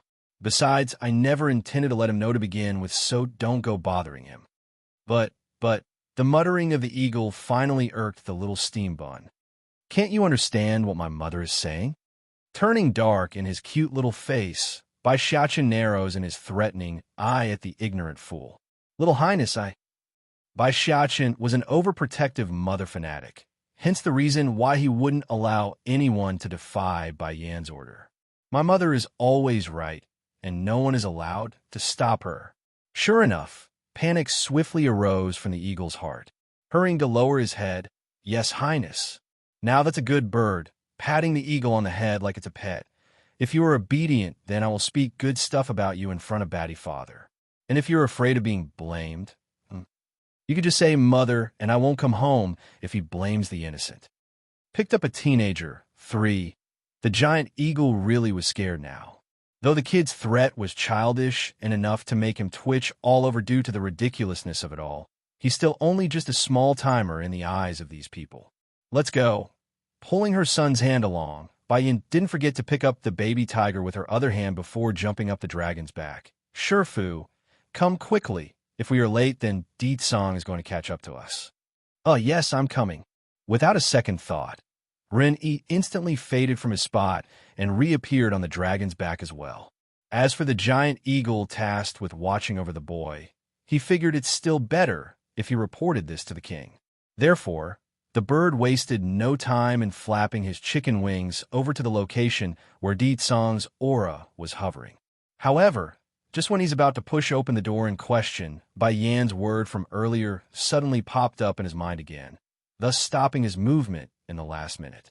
Would King blame me if I disturb his rest?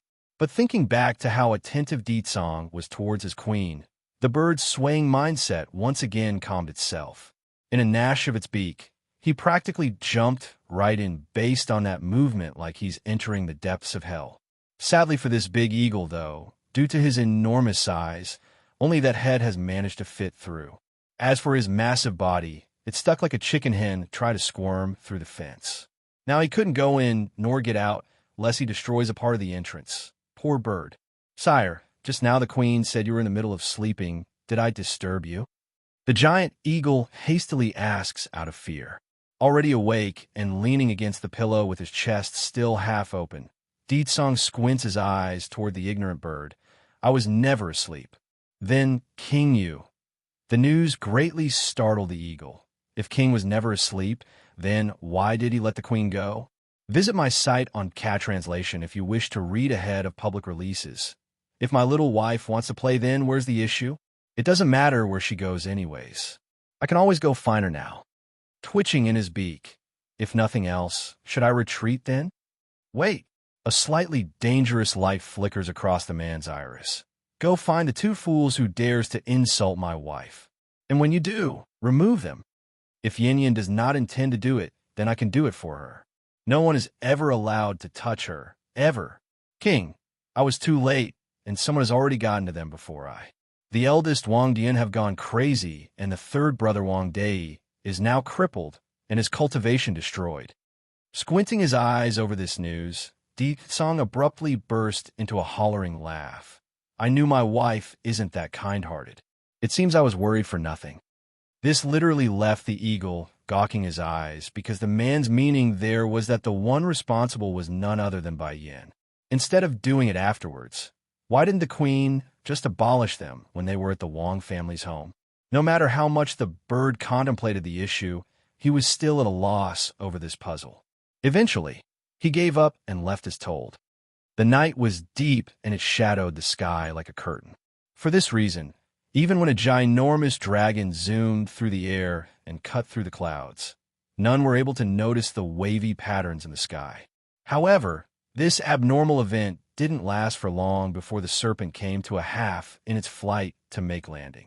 Yin Yin, we can stop here for me. All smiles there. Ren readily jumps off the dragon's back. Remember, though, it will only be a few more days before the great gathering at the medicine sect. You must attend, all right? Picked up a teenager for, sure, Fu. You really don't need me to send you? Bai Yin furrows her brow and asked. Coughing awkwardly using that guilty vocal, Ren didn't need to think twice before replying. No. I and your other two shifts will go to the medicine sect on our own. We can meet up there instead. Because he's the one who inadvertently leaked the news of Bai Yin sneaking away and then dumping the blame on his third brother. There's no way Ren would allow the pair to meet.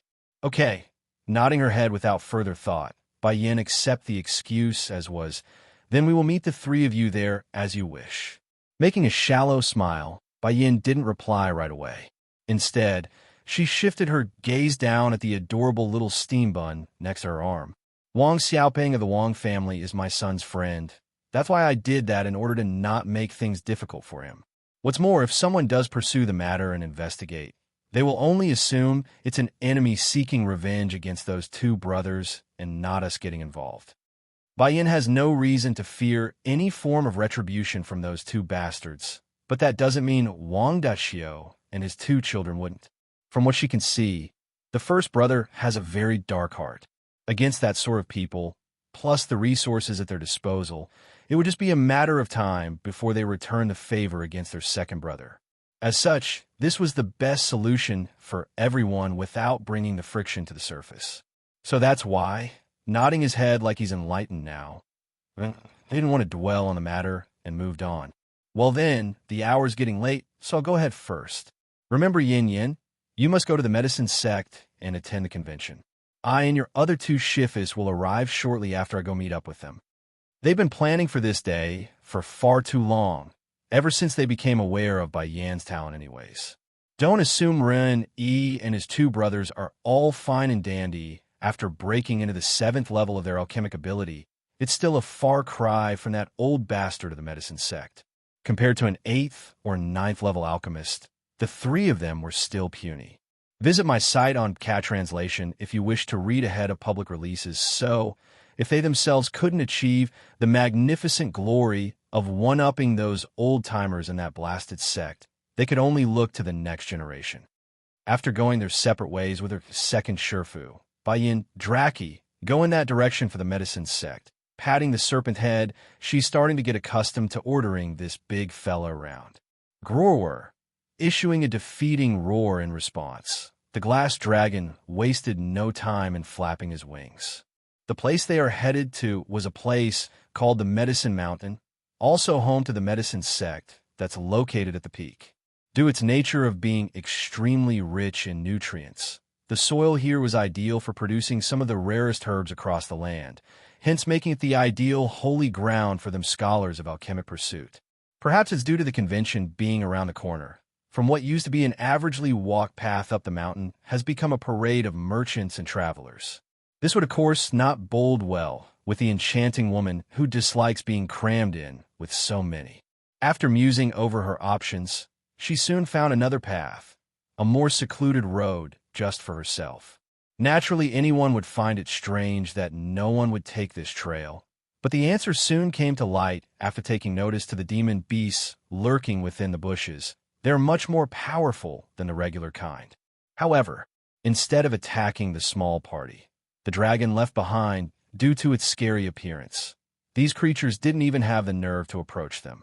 In fact, they were proactively retreating to make way like a king had just arrived at their doors. Mother, tugging at his mother's sleeve, all of a sudden, Baishiachin points to a tall patch of grass nearby. There's someone over in that direction. I think he's fainted. Should we help him? It's exactly as per the little boy says. Baiyin had noticed the presence of another much earlier than her son. However, they were on unfamiliar grounds, hence the reason why she didn't want to get involved. But now that her son has spoken up, she couldn't just turn a blind eye anymore. Elder of the medicine sect, too, uncle, tightly pulling against Ning's hand, the peachy boy revealed a touch of rosy anger from his face as he made his case. These people are too horrible. Can you go help my friend? Xiang ran. This is related to the medicine sect, though. The man clearly sounded hesitant. Unlike the Wang house, who has the Misty Fairy house backing them from behind, their house might not be able to bear the consequences if they do offend such a power. That's why he's not stepping in. I don't care. You have to help Xiachin and his mother. If you don't help them, then I will, giving a thorough stomp of his feet, and Xiang Ran makes his final move, I will leave home and never return. Towards his nephew's unreasonable demand, and Ning could only make a helpless smile. That's what happens when this little guy is his brother's only son and the old pop's precious little sweet boy.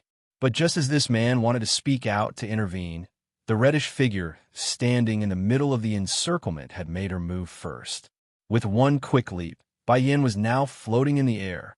I originally didn't want to make things too difficult for the Wang house because of Xiaoping's relationship, but you people simply wouldn't let us go.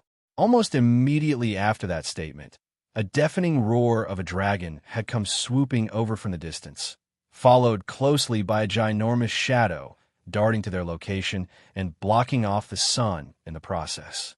Glass dragon, kill any who dares to block our path. Landing firmly onto the creature's back, Baiyin issues out this order like a king, a truly ruler of this world. DRA dragon. Wang Dei was deathly pale from the shock. Visit my site on Cat Translation if you wish to read ahead of public releases. How can this be? Dragons have long gone extinct 1,000 years ago. Why does she have a dragon as a ride? This is not possible. Of course, it's not just this scoundrel thinking this. It's been a millennium since dragons have appeared before the mundane in this world. To witness one in real life was equivalent to witnessing a god, a surreal creature of legend. That's why when news broke out about Xiachin becoming the master of this glass dragon, most have already gotten wind of this, the one exception being Fairy City. In the minds of these people, they only have the Misty Fairy house in their eyes. As to what occurs in the outside world, it's unimportant, making them relatively closed off if not for the occasional visitors from the other two major sections. Then, just as everyone was in awe over the serpent flying in the air, a majestic voice untimely interjects itself. It seems I came at the wrong time. Should I leave and return after the Wang family finishes with their affairs? This voice may sound unfamiliar to all the rest, but Wang Yuan and Wang Dei definitely recognizes it.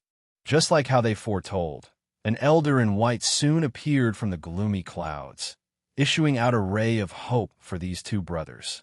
Elder Zeng, you came just in time. The scoundrel didn't forget to shoot a venomous glare over to Baiyan's location. This woman took away the dragon fruit we prepared for you.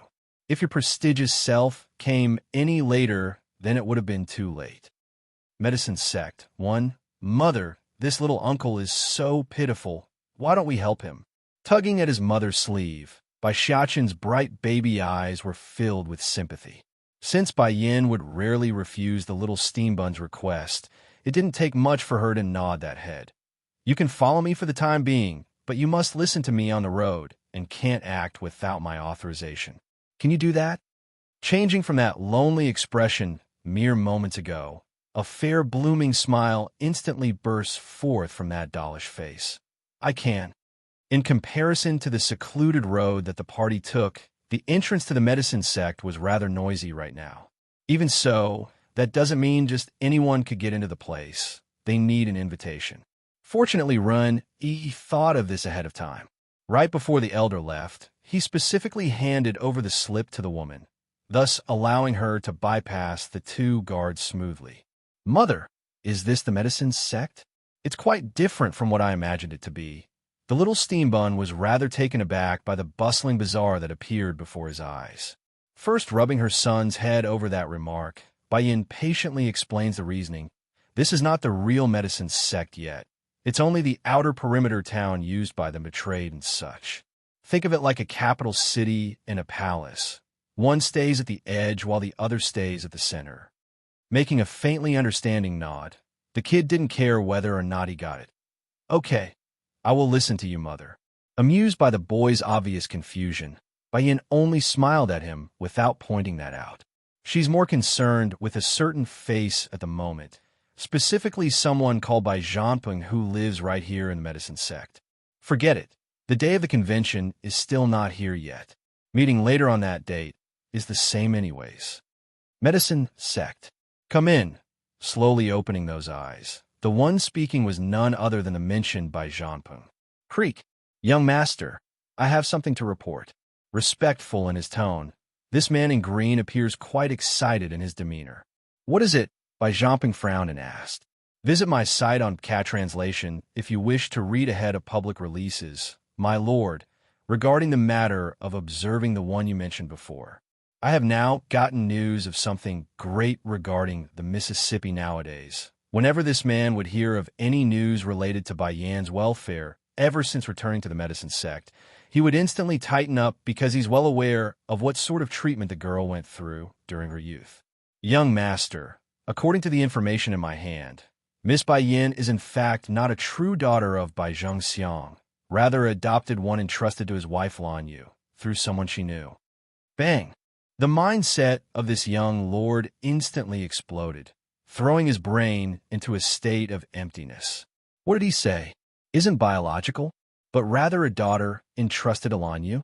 Is this news accurate? Slamming that hand onto the table, Bai Jinpong's handsome face was a blistering red due to how hard he was breathing. It's absolutely true, the guard respectfully replies. This news was left behind by the last will of Lan Yu before her passing, and was confirmed again by the dowager of the Lu Hui kingdom. Medicine sect, too. Their last name is also Bai, and she looks so similar to her. Can it be? Slowly closing his eyes, Bai Jianpeng's body was faintly shuddering as his heart kept giving rise to a single answer. Don't let anyone know about this yet. I'm going to seek my father's input first. Suppressing that urge to run out this second, the man's excited complexion couldn't be any more obvious. Yes, my lord. The guard bends down, showing his compliance before turning away. Alone again in this mildly quiet room, Bai Jinpeng's calm facade eventually crumbles. Throwing himself out the door like a rocket, the urgent man makes quick work of the distance between his room and the study where he would eventually find his father currently being smothered with the scent of dust and old age. Son, what's the matter? Is it that the preparations for the convention is ready? Showing a glimmer of hope in his eyes. Father, do you still remember the story I told you about before? Of how a young lady managed to save me and even cured me of my illness that's been stubbornly plaguing my body over the years. I do, but why? Raising a brow at his son's abnormally high expression. Do you want me to send her an invitation as well? If so, then there's no need to ask me. You could take charge of my place. No, father. That's not why I'm coming to you. It's for an entirely different matter. Sucking in a deep breath, Bai Jinpeng could no longer hold back his excitement and blurts out everything. There's something I didn't tell you. That girl, she looks nearly identical to Ninger, sister, when she was younger. PKK. It's as if a silent snapping sound just occurred in the study room. Dropping the book from the palm of his hand, the elder slowly rises from his chair like a stumbling senior who couldn't control his body. In fact, the trembles were so intense that even the tea set on the desk was being affected and started to shake. What did you say? The girl who saved you looks very similar to your sister? Why you never told me about this? His daughter's been missing for more than 20 years. Whether she's alive or not, this poor father doesn't have a clue. So, imagine how much of a shock this sudden windfall must be for him. Visit my site on Cat Translation if you wish to read ahead of public releases. It's because I've been investigating her background since I met her. At first, the information came back as a negative. They say she's the biological daughter of a certain by house in that kingdom. Making a bittersweet smile, Bai Zhamping wanted to slap himself for being so foolish. Then why are you telling me this? Are you planning something? Clenching his shaking hand until it's making a crunching sound, the father fixes his gaze at his son like an eagle being renewed with life. Looking straight back, I became worried after I left that kingdom. That's why I had someone tail her during this period in order to protect her. Guess what, father? I just got word of something really important. Just thinking back to what the guard told him just minutes ago, Bai Zhamping's mood would instantly be thrilled with joy. Turns out the young girl I met isn't the daughter of that scumbag who leads that household. Rather, she's an adopted daughter of the late wife handed over by another woman whose surname also happens to be Bai like ours. Based on this, I speculate she might be Ningers' biological daughter. Though the middle-aged man didn't say the last bit aloud, but he could see he didn't need to. His father already knew what he meant. Clay. The sound was the direct result of the senior crashing back down to his chair and knocking the teacup from the desk. For this, the warm liquid had soaked into the various books that's considered invaluable to the outside world due to the knowledge written inside. Ningner's daughter? Is she really my granddaughter? Huh. I finally have a third generation to my line. Wonderful, truly wonderful. Medicine Sect 3. He laughed and laughed. Then came the muddled tears of grief trickling down his cheeks. Ever since his daughter, Bai Ning, disappeared without a trace years ago, he's been sleepless and distraught over this fact. For that, not only did his hair turn entirely white overnight, even his son Bai Zhamping has been unable to seek a caring wife due to the woes of that case. And now, word has returned that Bai Ning has a daughter. Even if the hope was little, it still means his daughter could be alive. Son, where's that girl? I want to meet her. Bai Chongfeng's grandpa voice carried an incessant impatience like he's anticipating the best outcome possible. She should still be in the Lu Hua kingdom, though I did send her an invitation before, so she might be coming to attend. Cooling his initial excitement, Bai Zhamping reverts back to his usual calm self. Father, let's keep this matter away from the girl for now. I fear if we make a mistake and cause a circus, then it won't be good for us or Miss Bai Yin. There's already enough sadness in the air, so I don't want to increase that any further. Father, ignoring the discontented glare coming his way, it's true Bai Yin is very likely my niece, but that doesn't mean it's entirely certain yet. However, he pauses, giving a moment of silence for both of them to think on this. If the unfortunate does come true, I would still like to take her in as my goddaughter. She's a wonderful girl, and it's a shame to let someone like that go without help.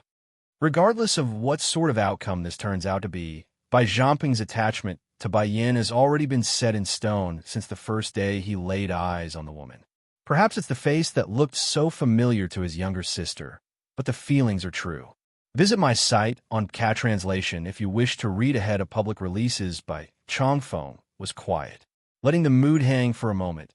He waves his hand in defeat. Fine, fine. I will do as you want me to. In any case, regardless of what the results are, I will still take the lass into my medicine sect and properly raise her as is. Besides, those 3 rascals from the Holy Land's been coming over recently to flaunt in front of me about their amazing disciple. If that lass, Bai Yin, can become a member of my medicine sect, then we can one-up the rest just like usual. Of course, the most important factor in his decision here still lingers around the fact that Bai Yin looked far too similar to his daughter Bai Ning. Even if she isn't my granddaughter, at the very least, I can soothe my old heart by reminiscing that face. Bang!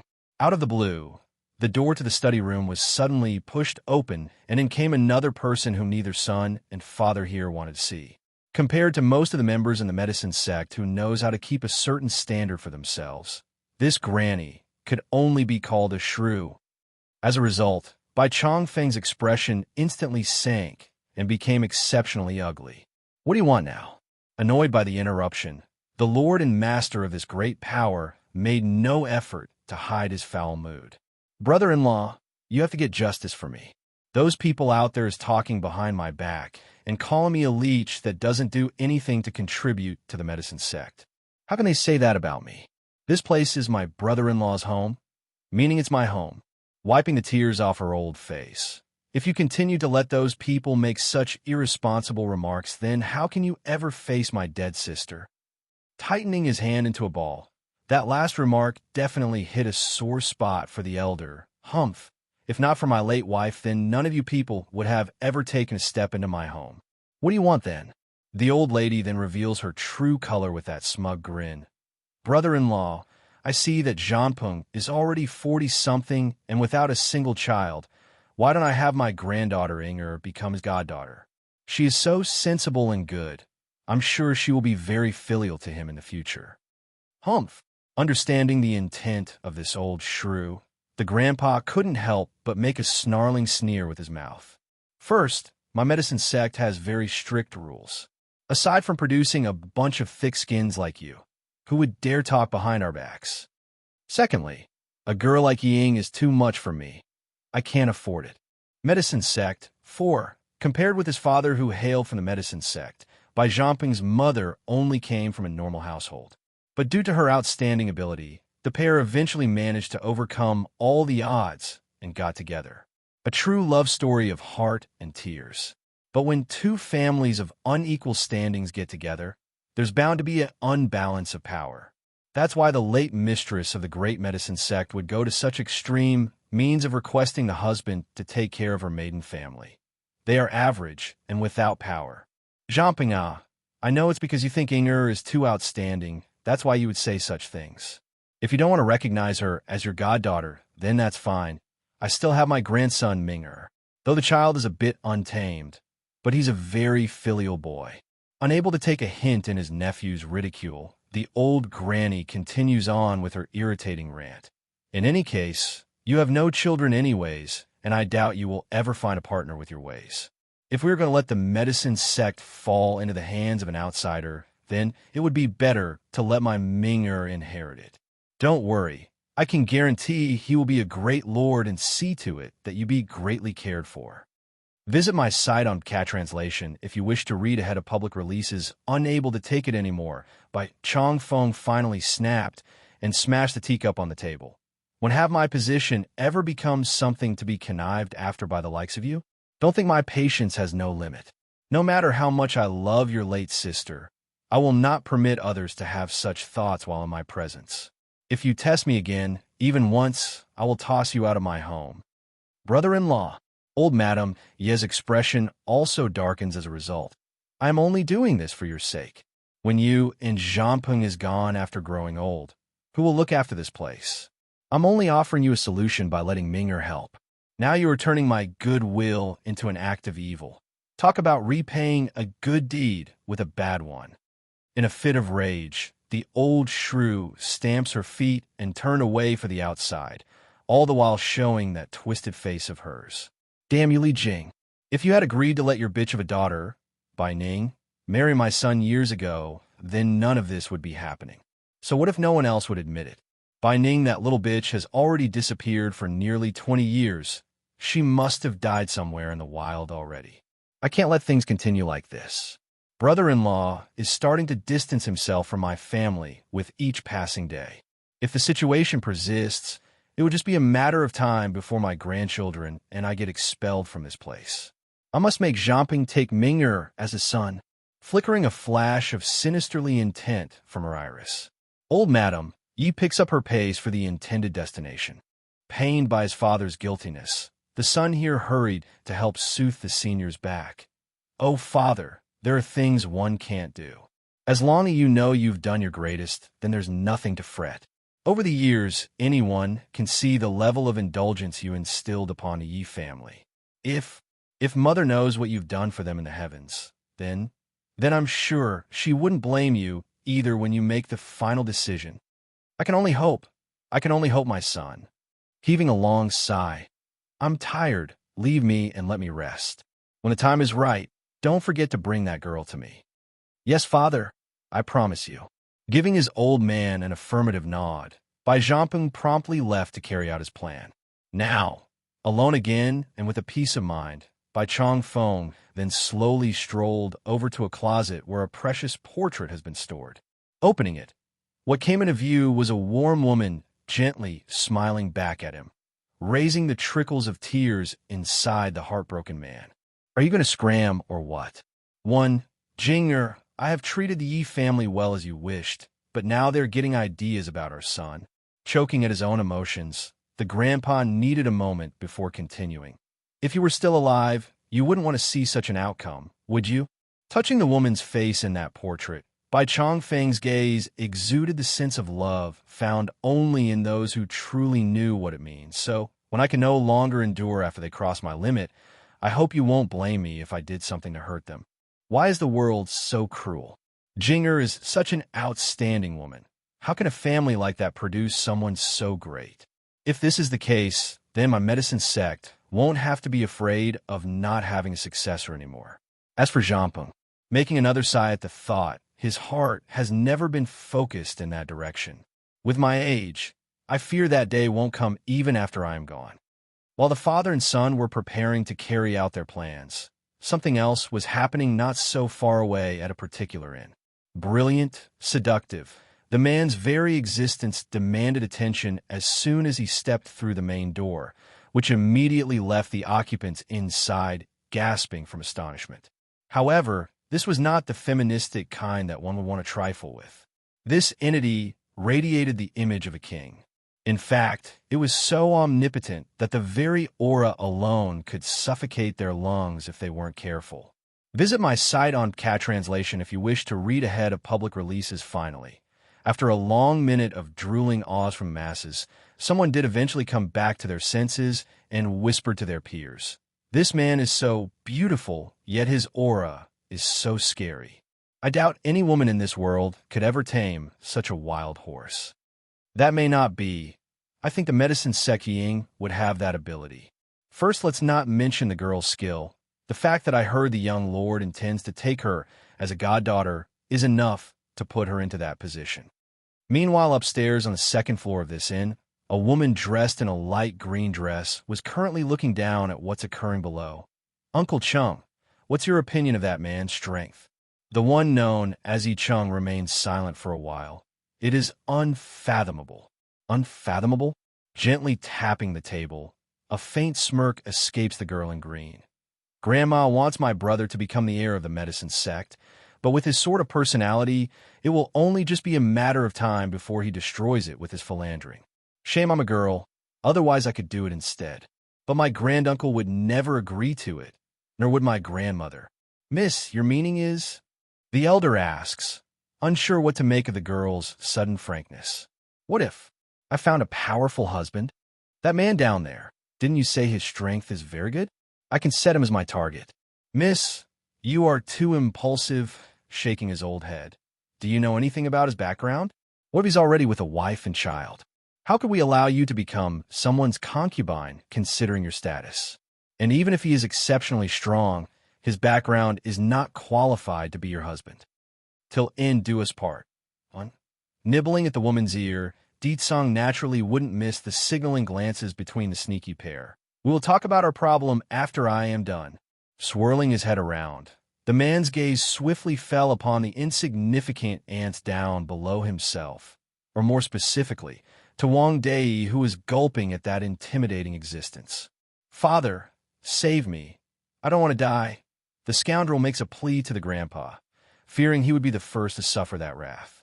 In response, the family chief of this Wang house only closed his eyes, allowing his body to tremble slightly due to the unsettling sensation coursing through his veins.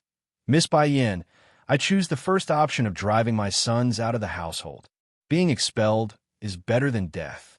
Wang Dei instantly degenerated after hearing that. Slouching his back into a curve, this middle-aged fella looked like he just aged 10 years over in that split second. What did I ever promise something like that? It was then the domineering and dark voice casts its shadow over the people. You think a single word is enough to settle things after attacking my wife and child? What does Sir want then? Showing a bitter smile, the old grandpa steels his own nerve to ask. Apologize to my wife by kneeling on the ground.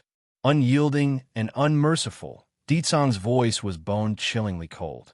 I won't suffer such humiliation. Kill me if you like. Wang Dei was really angry. I've already been expelled from home. Now these people still want to humiliate me? But pompous words don't equate to his own courage. Following that proclamation, a loud and deafening roar had come down from above, sending the scoundrel shuddering with horror at the realization. Visit my site on Cat Translation if you wish to read ahead of public releases. I know my wrong. Please have mercy on me, Mississippi. This literally left everyone flabbergasted as their jaws dropped. What happened to the death over humiliation? It was just one roar. That's enough to make him pee his pants?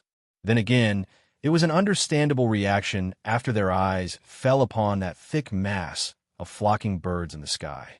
Instead of showing contempt, only sympathy remains for the Wang brothers who made a true fool of themselves today. I've already apologized. Can I leave now? Not even brave enough to raise his head when asking. Wang Dei only had the look of a coward as he shivered uncontrollably. What sort of sin did I ever do to encounter these two monsters? When did I say you can leave just because you apologized? Raising a bloodthirsty grin, Ditsong begins toying with the fool according to his will. Green with anger in his face, Wang Dei wanted to flare out at the damning couple. However, he knew the only chance he has was to play submissive. What else do you want from me, then? Say it now, so I can do it. Ignoring the kneeling man down below, Ditsong returns his gaze over to Bai Yin for the answer. What do you want to do with him? Have them leave the Wang house entirely with their close members. If I were to ever learn of their return, then I will personally cut off their legs. A flash of light flickers within the woman's iris, showing she meant it. Okay. In light of that frown, Ditsong didn't raise an objection and only sneered at the contemptible man. Scram then. Like being granted amnesty, Wang Dei wasted no time in pulling his daughter up from the ground before fleeing out of this place. Although the identity of being part of the Wang family was very important to him, but that's nothing in comparison to his own life. Therefore, the scoundrel didn't want to spend another minute here out of fear for the woman changing her mind in the last second. Just you wait. One day I will return everything you did to me today. Not forgetting to cast a departing glance back over. This was the last thought Wang Dei had in his mind when disappearing from view. Are you going to scram or what? 3. The timing of Ditsong's entrance couldn't be any more inappropriate. Not only did he get to witness firsthand Bai Yin handing a handkerchief over to the teen, their hands are actually touching. In a blink of an eye, a storm seems to have covered the entire room due to the man's gloominess. Ditsong, what a coincidence that you came at this time. Twitching in the corner of her mouth after jerking up from the chair, Bai Yin hurries to take the lead in directing the story. Yes, what a coincidence this is, stomping over to make a grab for that dainty hand in question. Ditsong's appearance was overflowing with the ooze of jealousy while he eyed the lolly-faced opponent. What were you two doing just now? I was helping Piggy wipe his tears. Piggy? Your handkerchief is really just for that pig? Yep, only for the pig. She regretted it the second after that involuntary response. I clearly didn't do anything here. Why am I explaining myself back forth and forth in front of Ditsong? Not like I need to anyways. As for the pink piggy who's responsible for the misunderstanding, the poor thing already lost all semblance of its former self. Scared to the point where he couldn't even raise his pig head, the little guy was clearly being overwhelmed by that dominating aura. Who is he? Pressing his lips together, Ditsong continues to ask. Working fast in the brain, Bai Yin blurts out the first thing that came to mind. My little brother. Your little brother? How come I never knew you had another little brother aside from Bai Xiao? This, stumped by that comment. If I say he is, then he is. Am I right, my son? Without disappointment, Bai Xiaochen hurries to nods his little head like a rocking drum in support. Uncle Mo is mother's little brother. That's right. Visit my site on Cat Translation if you wish to read ahead of public releases. If he's your mother's little brother, then why are you addressing him like that? Note, he used his surname instead of Shang, which would be considered a formal way of addressing someone and not a close family member. Showing a dull face like he's lost, the little steam bun didn't get the question from his old man. Did I say something wrong there? Yin Yin, dubious in his eyes. Imo Li Shang returned a look of his own at the tyrannical figure across from himself. Have I met him before? Why can't I remember anything? Heavily furrowing that brow, Imo Li Shang painfully grabs onto his own head in pain. That cheek had turned dreadfully pale, like it's been devoid of color, bordering on the line of transparency even. Shang. Frightened by that sudden change, Bai Yin made a quick dash over in order to rub the teen's forehead. If you forgot, then it's fine. There's no need to push yourself. Some memories are not meant to be remembered. That's why some people choose to forget those painful ones. Stiffening over the touch, over the soothing voice, the lad gradually returns to norm. Okay, I will listen to you. Likely stable in his emotions again, Imo Li Shang then slowly stood up like he's been released. Oddly enough, the impression was neither feministic nor manly from his blooming smile. It's just pure and clean like the good of the world. Son, go back with Shang and rest. I will come join you too afterwards. Flicking a wink at the baby boy, Bai Yin orders. Okay, mother, I will wait for you. Giving one final and reluctant glance at the unfinished dishes on the table, Bai Xiaochen firmly licks away the last bit of sauce from his thumb before jumping off the chair. Uncle Imo, I am so tired. Can you take me to my room to rest? Till end, do us part 3. The scene's a chaotic battlefield with the sky illuminated using the blood of 2 opposing forces. Yin, go back with me, okay? The one speaking was an almost surreal fairy-like man, peerless and divine. He's the avatar of all that was good in this world. This man, who is he? Just as Bai Yan's heart was thumping with immeasurable pain at the image, a familiar voice once again blew up from beneath those memories, sending her head back into a blank state. I've already planned to leave with him. Just leave us. Her eyes were filled with astonishment as the scene shifted to another battlefield where another woman stood at the forefront. Why does this woman look so similar to me? Wait, no. To be more accurate, aside from the clothes on that body, what she's witnessing was a woman who had the voice and appearance consistent to her own. Then there's that man beside the woman. Though the face was blurred out as well, Bai Yin could immediately recognize who it was. Di Tsang. That's right. Aside from this man, who else could produce such a domineering and arrogant aura? Why would Di Tsang appear in my mind? Yin, have you really chosen him? The fairy-like man was full of sadness when he spoke. You and him are destined to not end well, nor are those people willing to let you go for this. Visit my site on Cat Translation if you wish to read ahead of public releases. I thought you would understand this better than anyone else. Ever since you've forsaken me for the sake of the world, we are doomed to be on opposing ends. But he's not the same as you. I don't care. Until the end, I will stay by his side till death do us part. Bang! It was directly after that speech that Bai Yan's consciousness was thrust into a spiral spin, bursting the illusion and bringing her back to reality. What did you do to me? Faintly white in the face over the extreme emotions coursing through her veins, the woman's first reaction was to ask the man lying above herself. This translation is only hosted on Cat Translation. Why did I see such a picture in my head? Contract. Di Tsang showers her with a devious grin. I've contracted you. No matter where you go from now on, I will be able to bring you back to my side using it. Aghast by that answer, Bai Yan's complexion instantly changed. You didn't get my agreement, yet you forced me into a contract. If I said it, would you agree? Invoking his finger across that tender face, Di Tsang's smirky grin showed how happy he was over his act. Whether or not you like it, Yin, from now on you and I are in the same boat. My life is in your hands. You live, I live. You die, I die. We will forever be together until the end. You're crazy. This man is really crazy. He actually used such methods to tie me down. Di Tsang, I am very serious in what I'm about to ask you, so answer me honestly. Releasing her already frowning face, Bai Yin turned stern and serious. Ask away, the man readily answers. Who are you? She has a lot of questions, and many pertains to that scene from earlier, especially the part where Di Tsang appeared. I am your husband, your son and your future daughter's father, your parents' son-in-law, your brother's brother-in-law. What else do you want to know? I will answer them all one by one. Picked up a teenager. 1. Bai Yan's heart shuddered, allowing her eyes to close and letting that blood-ridden scene to reappear before herself. It's too real. Obviously, she was watching this from a bystander's perspective, but the emotions, the pain, the warmth from their hands touching till the end, everything was so real that it hurts. Shooting her eyes open again and returning herself back to reality, Bai Yin confronts the person from above. Di Song, can I really believe in you? You could believe in me wholeheartedly.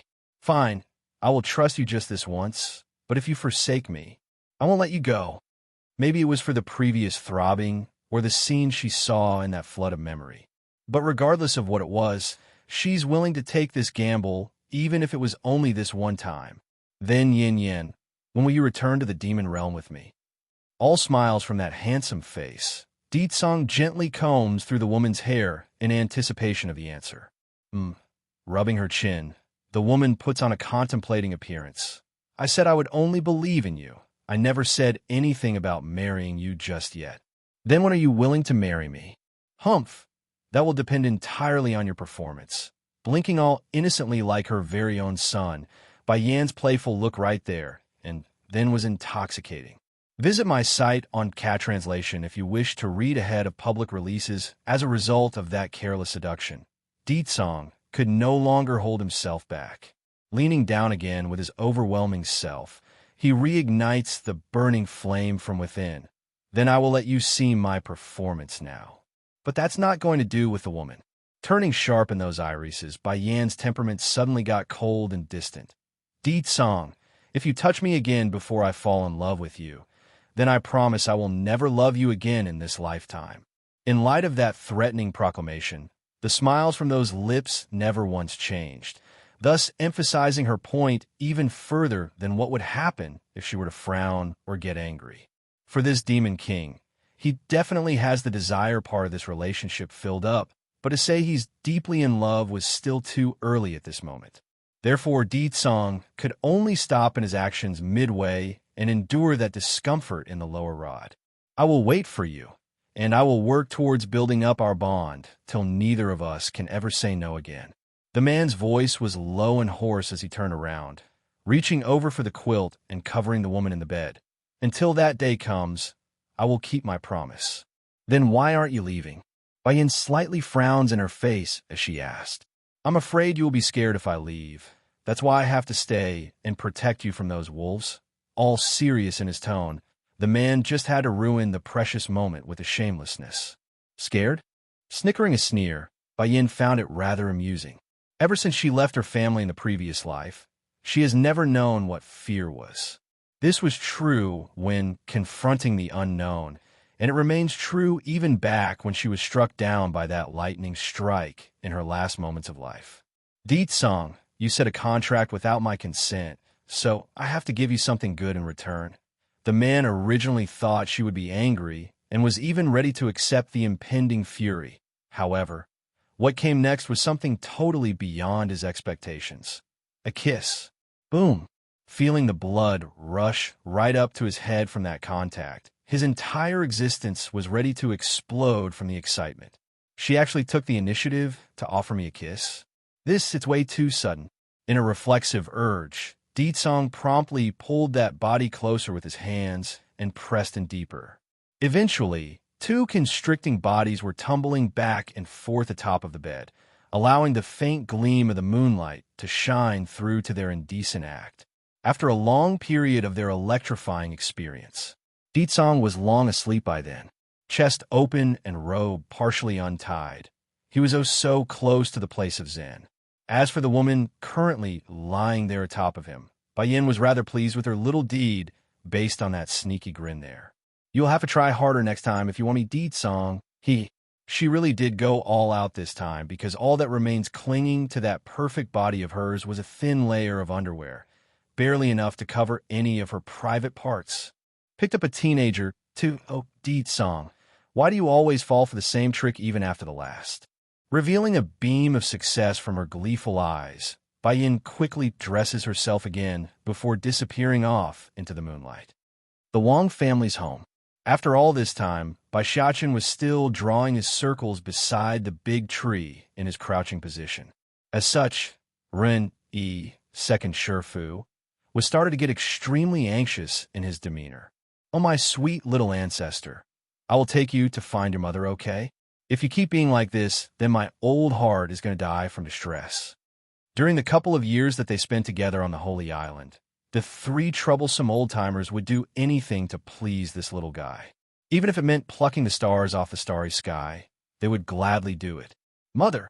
From his moody, depressed state, the little steam bun suddenly cries out and made a dash for a certain direction from the front. Following this, what came into view for everyone was a wondrous female figure that's slowly coming over. "Mother, I thought you didn't want me anymore." All red in the eyes after being picked up by those slender hands, the little fella looked all aggrieved like he just faced the biggest indignation out there. Doing the same, Ren-Y first wiped the old tears from his eye before speaking. "Oh, Yin Yin, where have you been all this time?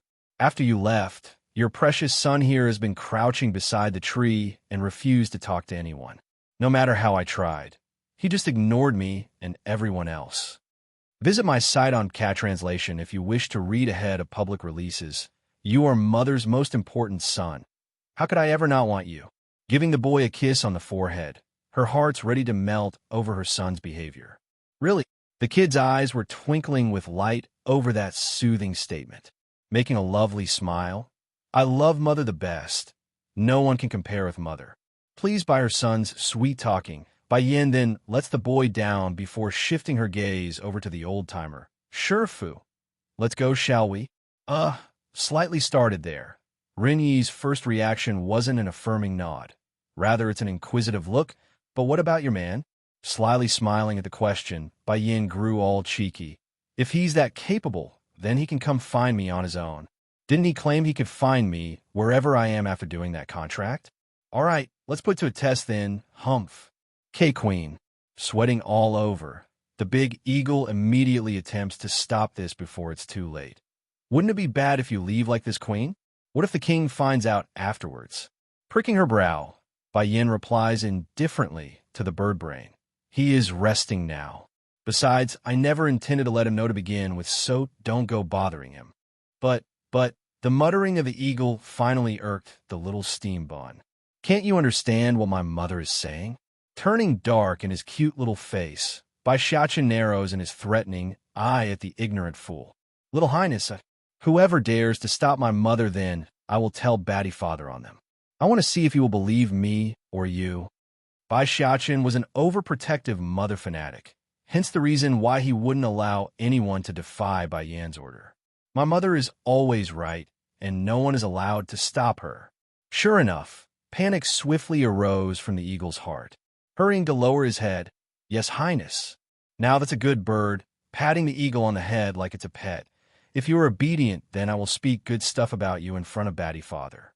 And if you're afraid of being blamed, you can just say mother, and I won't come home if he blames the innocent." Ying 3, attractive? I don't need such thing. As long as I have a little chrysanthemum blossom like you, then that's all I need. Bai Yan's face instantly sank into an evil squint. "What did you just call me? Little chrysanthemum blossom? Oh, Yin Yin, did I say something wrong again?" Showing an all-innocent face, Ditsong really questions himself on whether or not he made a mistake again. "I'll deal with you once we are alone." Giving the ignorant bastard a ruthless pinch, she grinds her molars in annoyance. Taking this all in from the side, Yi Ying's endurance was seriously taking a beating. She may have a strong will, but this level of flirting shouldn't be something an unmarried maiden should witness or hear. Therefore, it took all the nerve she had just to contain that unbridled fury from leaking out. "You too," but just as she's ready to speak out again, the man's gloomy glare had stopped it in its track. "What are you still doing here?" Ditsong's question was unnerving, sounding like it's a howling horror from hell itself. Taking a second to calm herself, "Uncle Jean, let's go." Even so, the shakiness in her voice could not be denied. It's quite apparent the level of anger she didn't lose out to the fear at all. That's why the door ended up closing with a loud, thundering bang. Once the two outsiders left, it's her form of retaliation. Visit my site on Cat Translation if you wish to read ahead of public releases. What did you do to that old man? Bai Yin asked with her brow raised. Ditsong's may be able to hide his actions from the world, but not from me. He offended you, making a smirking grin. Anyone who dares to offend my woman must be punished. The fact that I didn't kill him outright is already an act of mercy. Smiling as well. Just so you know, I've met the young lord of the medicine sect before. I know. Those people wouldn't have been able to escape alive if not for that reason. Oh, forget it. I only met him by mere coincidence back then. Even if I did save him once, that's my own willing decision. As for that Ying, I'm still uncertain whether or not she's Uncle Jinpeng's daughter yet. Back outside the restaurant, Ying have already stepped out of the establishment where she could vividly catch the clear glimpse of those two dashing figures from the open window. Their flirtatious mingling was so aggravating that her first had clenched into a hardball. Uncle Zeng, pay close attention to that woman for me. I won't give up so easily on the man I have chosen. Clenching until the crunching sound of bone could be heard from that hand, Ying vows to herself to take what she deems hers. So what if he has a wife? There are so many people out there who would discard their wife and child for another. Adding one extra to the mix doesn't mean anything. Yes, milady. With his head low and hand pressed against the chest, the old senior's condition remains horrible as the sweat oozed out of his ashen-looking face. What's wrong, Uncle Zeng? Seemingly noticing the oddity with her follower, Ying asks with uncertainty. Smiling wryly, the old senior shakes his head. I'm not sure. My body's been feeling abnormal ever since that man made a move against me. But don't worry, milady. We're members of the medicine sect. I'm sure he wouldn't dare to actually harm me when we were under so many watchful eyes back there. If others didn't know better, it's like they're already members of the medicine sect, and not just leeches permitted to stay under special conditions. If that's the case, then that's good. Once we're back home, I will have some of the alchemists take a look at you and diagnose your condition. Loosening her grip and regaining some calm, Ying was back to her usual egotistic self. Let's go. Ying, due to how close the impending date for the alchemist convention was, right around the corner actually, the number of visitors has skyrocketed around the medicine sect as a result. Therefore, out of consideration for her son's safety, Bai Yin specifically tasked the baby tiger Little Rice to stay permanently close to the boy's side at all times. This was for Bai Xiaoqin's safety, especially after what happened with the snake incident. On the contrary, though, Ditsong's been so absent from their room that Bai Yin didn't even know what the man's been up to during the past few days. If the person doesn't want to say, then she's not going to ask. That left the woman either thinking about her life or simply continuing on with the path of cultivation. Pity, though. Aside from that moment when the contract was made between them both, the mysterious scenes in her head had never once again surfaced like she wanted it to. Mother, inside a quiet room of the inn, Bai Yin was currently lazing around by enjoying an afternoon tea when the door was pushed open and in came an excited steam bun. Jumping right into those slender arms. Mother, I am back. What's wrong? Did you not enjoy your fun outside to come back this early? Showing a stunning smile, Bai Yin gently caresses that hair in a soothing motion. Visit my site on Cat Translation if you wish to read ahead of public releases. The outside is too lively. Because of the alchemy convention, the people are proactively hosting their own little gatherings everywhere. But I still think Mother's skill is better than theirs if you ask me. Are they now? She gives her son a lovely peck on the cheek over that compliment, causing the boy to burst into a giggling fit at the tickling sensation. Mother is the best. No one can compare with Mother. Nodding in earnest like it's the absolute truth, the little fella's appearance glowed with pride over his own words. A humph. Suddenly, a light cough from the doorway had broke their warm and intimate scene. Wrinkling that brow. Son, did you not remember my teachings? When entering and leave, one must always close the door. Remember this, okay? First giving the uninvited guest at the door a disgruntled glance. Then back at his own mother, he nods heavily. I understand, Mother. I will remember this for sure next time. I don't want some bad people to get inside our home to harm you. Lady, we meet again. Is this your son? He looks so cute.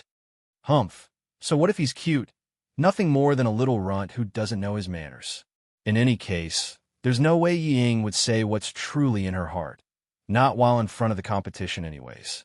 Still smiling like she's without harm, The girl walks into the room without an invitation. Today, I have something to discuss with you. Sipping the tea in her hand, Bayin casually asks without bothering to give the person a look, I heard you are Bai Zhanpeng's daughter. Startled at first over the question, Ying quickly composes herself after realizing the information must have come from her follower Yizong. Bai Zhanpeng obviously didn't want to take her as a goddaughter, but in times like this, there's no way she could diminish her own prestige and allow the foe to step above herself. Therefore, she only needed a moment to muse over the options at her disposal before nodding in confirmation. My godfather is actually my distant uncle. Due to how doting he is of me, it's decided that I would become his goddaughter right after the alchemy convention. Regarding this piece of news, not many should know about it yet. I see. Bai Zhanpeng is the distant uncle of Ying? In other words, the grandmother of this girl is the sister of the late wife of the current old lord. You said you came to me with something to discuss. What is it? Bai Yan's not a nosy person, but she was quite interested in why someone like Ying would want to meet herself. The man I saw at the restaurant the other day, is he your husband? Furrowing her brow, the girl asks. Picked up a teenager, 5, she could see there's an individual sprawled along the grasses there. But more than the unconscious teen, she's more attracted to the pink piglet that's currently standing guard beside the person. The little fella was eyeing her with alarmed eyes like she's a danger to its owner. Oink! The pink piggy immediately went on the defensive when Bai Yin drew closer. Step aside. Indifferent in her voice, she eyes the little fellow with a pressuring gaze, which instantly showed off her majestic aura. Sure enough, the piggy promptly took a step backwards at the intimidation, thus allowing the woman to examine his owner. The teenager's skin was fair, almost pale even, but that baby face only added to this charm and turning him into a doll. Towards the boy's laconic appearance, Bai Yin didn't hate it, and even found a strange attachment to it, like she wants to get closer to the lad. As a result of this unknown movement in her heart, she could no longer leave him be. Mother, is he still alive? Tugging at her mother's hand, Bai Xiaochen asks with a sense of hope in those big blue eyes. Visit my site on Cat Translation if you wish to read ahead of public releases. Slightly nodding, he seems to have suffered a heavy blow to the head, and then succumbed to heavy exhaustion after escaping to this place. That said, Bai Yin then brought out a bottle of medicine from her sleeve to feed the boy. Now that the pink piggy was sure this unknown woman intends to help, the hostility it showed just moments ago quickly dissipated. Turning around with its hopeful eyes, the little thing waits with anticipation in its face over his owner's welfare. And sure enough, it didn't take long for the lad's eyelashes to start fluttering before finally opening it up entirely. Oink! Making a few sobbing cries, the little piggy wasted no time to rush up to the lad's face, rubbing it and smothering it with tears. I'm sorry, piggy. I made you worry. Showing the purest smile like the elves of legend, this child's voice sounded almost melodic. Were you the one who saved me? Smiling as well. It's nothing much. My name is Immerse. Bai Yan's my name. Blinking like a clueless dote, she too reported her name out of reflex. Then can I call you Yin Yin? There's an expected light in the boy's iris, like he knows the woman wouldn't deny him this request. Without surprise, Bai Yin nodded in sequence like a puppet being stringed along. However, she didn't find anything wrong with this and even found it right. Your injury is now healed, so I'll be leaving first. I still have things to attend to. But it would appear it wasn't meant to be. Only a few steps up the road with her son, and she was forced to turn around at the tailing boy. Do you have something else you need? I have nowhere to go. I want to follow you, can I? Holding the pink piggy in his arms, he puts on the most pitiful look, just like how Bai Xiaochen normally does it. I still have a long way to go, so why don't you go home first? Maybe your loved ones are already looking for you. After a long sigh, Bai Yin nevertheless shakes her head in refusal. With his head hanging, the teen appears lost now. I can't remember them. I only remember I am called Immerse. As for everything else, I can't remember them. You must get justice for me, too. Bai Yan's words may be blunt and direct. However, it also pointed out the impudent girl's real intent with no wiggle room for excuses. It's true my meaning is like that, But why is it that I've been turned into a heinous which coming out of this woman's mouth? Ying furrows that brow like she's perplexed by the situation. Am I not doing this for the sake of us both?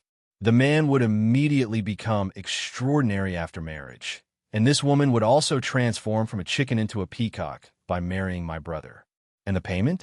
Merely a title of being a wretched wife who cheated behind her husband's back. What's wrong with that?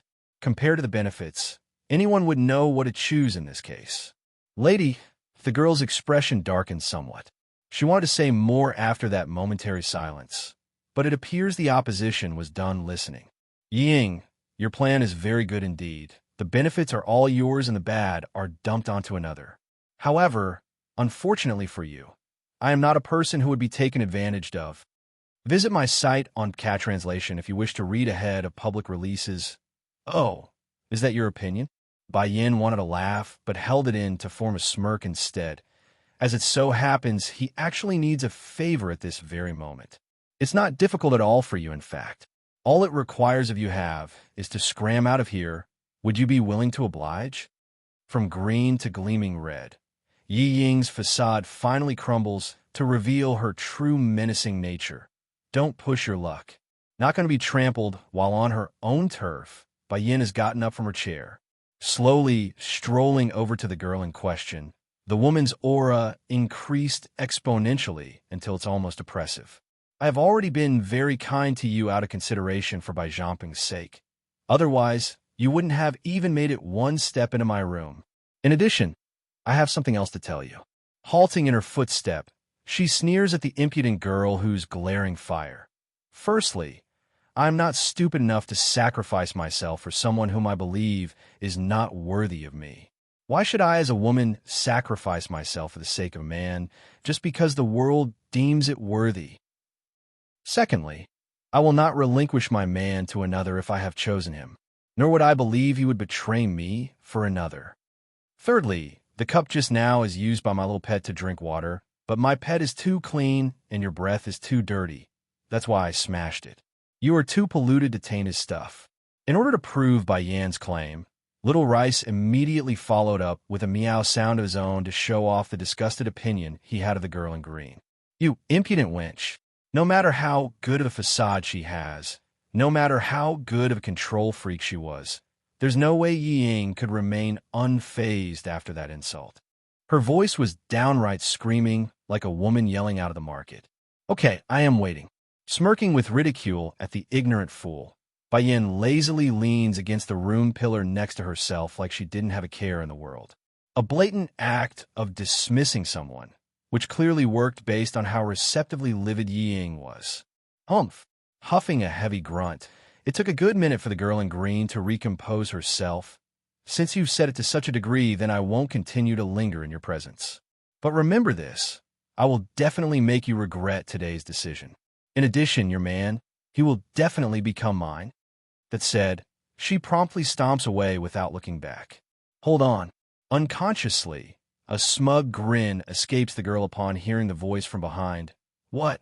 Regret it. Unfortunately for the impudent fool that's known as Yi Ying, her words didn't even have a chance to finish before a flying kick of a foot landed right smack in her chest, sending that body flying out across the air like a rice sack. Until the very last second, the girl still couldn't believe what she was experiencing. The only thing she could see was Bai Yan's peerless contour slowly shrinking from view and the disbelieving fact that she's been assaulted. You must get justice for me, 3. How could she dare? This is in the medicine sect. How can that woman do this to me? It took a long time before Yi Ying's flying self could fall back to the ground. Her trajectory, thankfully a crowd of people who shielded the impact, otherwise who knows what sort of bone she would have broke at the fall. Inside the inn, Bai Yin slammed the door behind herself, revealing the refreshed look representing her own mood that release. Oh, I haven't kicked someone like that in such a long time. This feels great. Mother, how come you didn't let me speak out just now? All aggrieved in his sweet little look, Bai Xiachen protests to his mother. Only mother got to have the fun. Now what about me? Chuckling at the flushed appearance of her own son, Bai Yin promptly kissed down at those cheeks in absolute delight. her arms rubbing that head like she's held the cuddliest object in the world. Because my precious baby is too clean. If you touch someone so filthy, then it would only pollute you as well. Giving himself a minute to contemplate that answer, Baishachen then nodded in earnest. Mother is right. In the future, mother shouldn't get involved with that person either. Just let baddie father handle the mess when he comes back. Okay, sweetie, we will have your baddie father handle it next time. Perhaps it's due to the good mood she was in, Baiyin didn't even realize that she's now included Deetsong into the perimeter of the word family. Now instead of 3 members, it's 4. Should I tell baddie father this news? That mother just admitted he is her man? Nestled in that warm, wonderfully scented body, Baishachen flickered with a light of success in his eyes. If baddie father knows, then I'm sure he would be ecstatic. Back outside the street, the crowds were currently swarming around the location where Ying landed. Their discussions revolved around how confused the girl appeared after smacking down from the sky. Visit my site on Cat Translation if you wish to read ahead of public releases. It took a while for the shameless girl to return home from her shameless venture, but when Ying finally did so, another figure had blocked her path. Oh, my granddaughter, what happened to you? How come you're looking like this? The other person exclaims, horrified by the girl's tattered look. Grandma, flushed red from anger and embarrassment. Do you think that I am not shameful enough yet? Are you trying to attract even more people to see my misery? This old madam anxiously rubs her crutch, unsure what to do. I didn't mean to. I was just surprised by your appearance. Tell Grandma, who did this to you? Pursing that lip, I've set my eyes on a man and was beaten by his wife. The news was too enormous that it rang thunderously inside the old grandma's head. For a minute, old madam, ye didn't even know what to say due to how dumbfounded she became. My granddaughter is so good. How could she fancy another woman's husband? Grandma, don't take it the wrong way. The man is very outstanding. Hurrying to pull the old granny aside to one corner, a light of hatred filled those pupils as she whispered lies to the receiver. And it's not like he doesn't have feelings for me. My man is just too responsible. He's not willing to abandon his wife and child. And his wife, that woman is too brutish. That's why she beat me. I couldn't defend myself because I'm also partly at fault. But Grandma, you must go to Granduncle and have him get justice for me. If Uncle isn't willing to accept me as his daughter, then at least have them help me with my marriage. A flicker of cunningness erupts from the girl's iris. If the sect leader himself gets involved, then this will be set in stone. There's no way those two would dare disobey someone so powerful. Showing a tinge of guilt, the old granny grew hesitant. That man is too rigid. I don't think he would agree to this. No, biting her lip. Grandma, the sect leader is your own brother-in-law. How can you and him not be on my side? What's more, that woman is nothing but a sultry hag who doesn't deserve such a fine man. You must get justice for me, for old madam ye steals her heart. Okay, I will go to him, even if I have to use that bitchly Jing's sister. Name again? I will have him agree to our demands. In this world, how can one not help relative over outsiders? Brother-in-law isn't befuddled to such a degree. Unfortunately for her, though, it appears Bai Chongfeng was fully intent on avoiding this dreaded shrew at all costs. No matter what she did or what she tried, the guards refuses to waver. Back inside the study, the old lord of the medicine sect was currently painfully rubbing his temple as he sighed helplessly. These people really are endless. Since you already said you won't take Ying as your daughter, then it should have been the end of it. Why can't they understand when to back off? Son, how are things going with your investigation? And when is she coming? Bai Chongfeng's voice sounded tense, his eyes whimpering with concern. Naturally, Bai Zhanpeng would know who his old man was referring to. The messenger I sent returned with word that the girl is currently away from home. As to whether or not she is my sister's daughter, I can say with almost certainty now, from my investigation, that daughter of the Lan House did in fact know someone by the name of Bai Ning years ago, just that her family doesn't know if it's one and the same. Inhaling deeply, he continues with exasperated breath.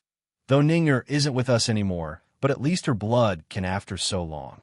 Visit my site on Cat Translation if you wish to read ahead of public releases. Ever since he first laid eyes on Bai Yin, he has had an emotional yearning for the girl.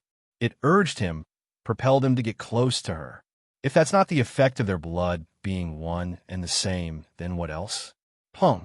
The cup in the old lord's hand shatters as he dropped it from his hand. Perhaps it's due to the answer being so fitting to his heart, but the trickling tears could no longer be contained as he burst into a bellowing laugh. Jinger, wife, it must be you watching over us. Now your granddaughter will soon be at home. That is my granddaughter. No one can compare with her. Now my line will have a third-generational heir. When can I meet my granddaughter, my son? Was she like a grandfather, like me? All right, you said she has a child now. Will her son like a great-grandfather like me?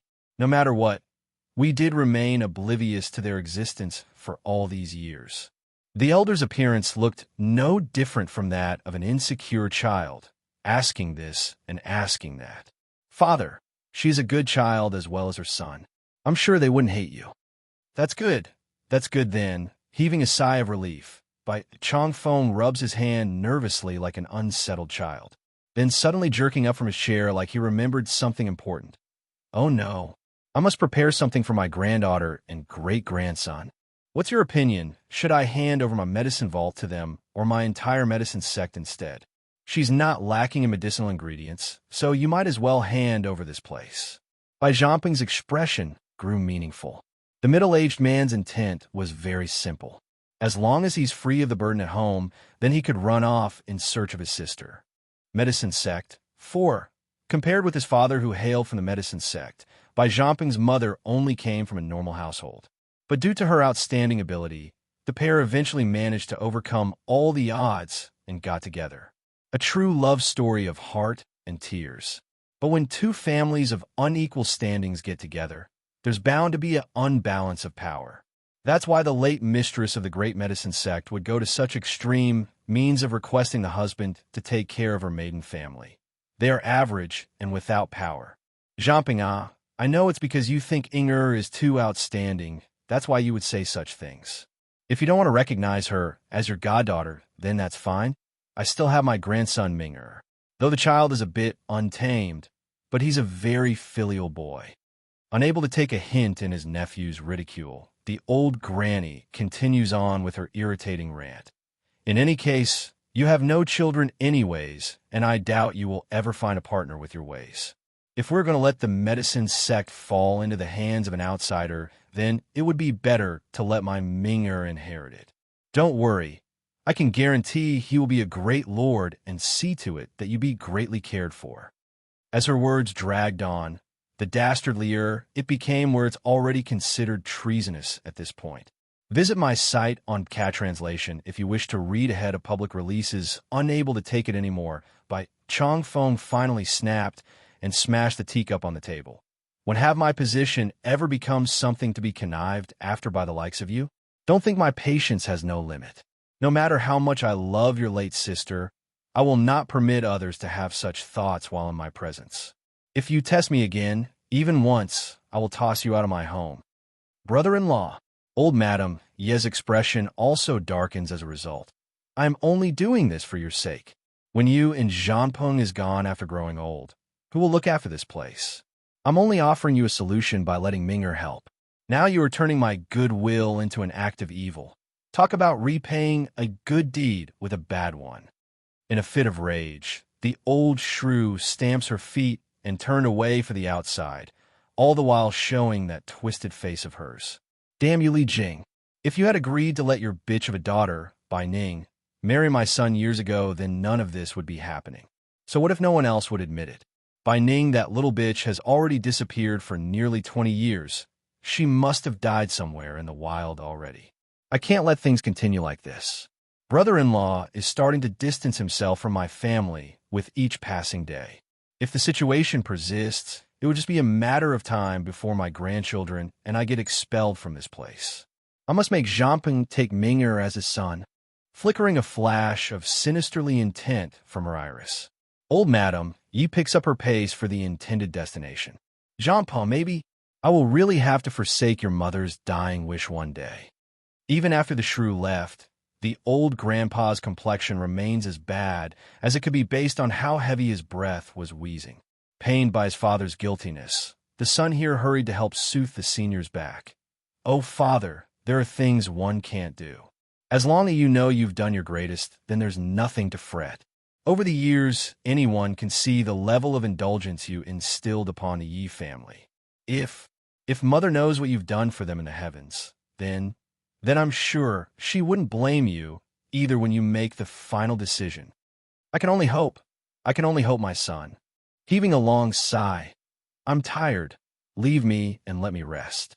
When the time is right, don't forget to bring that girl to me." "Yes, father, I promise you."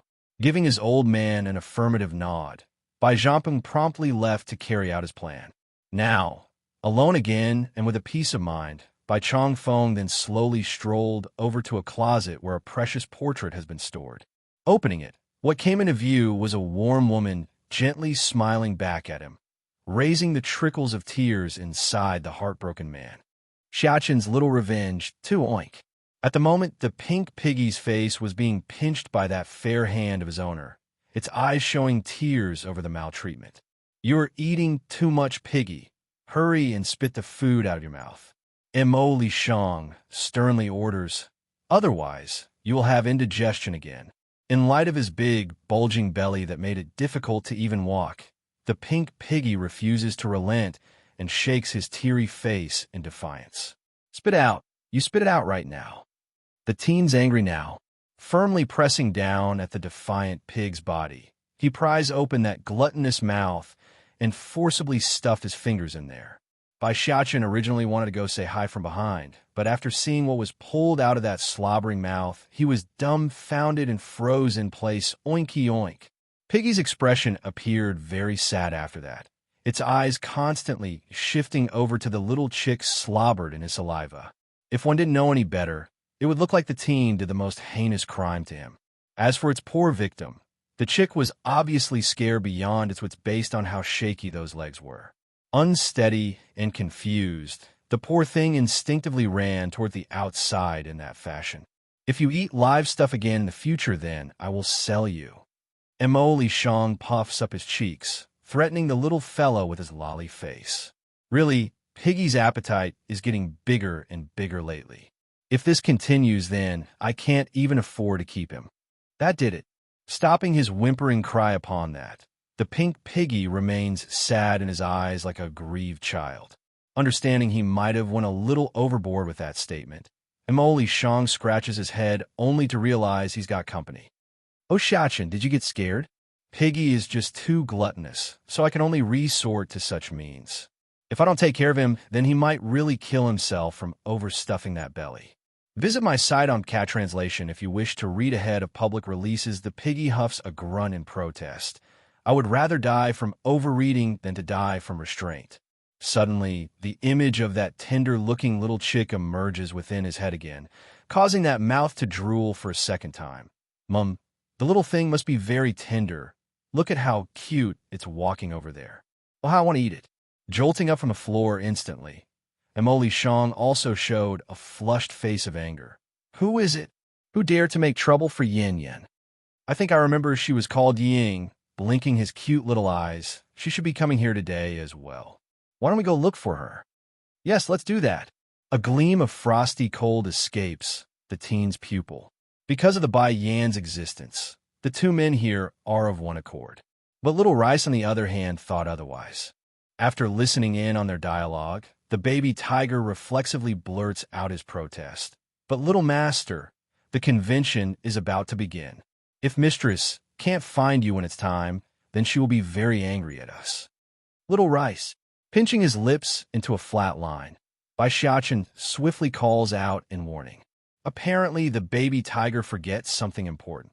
He's not supposed to talk in front of the public.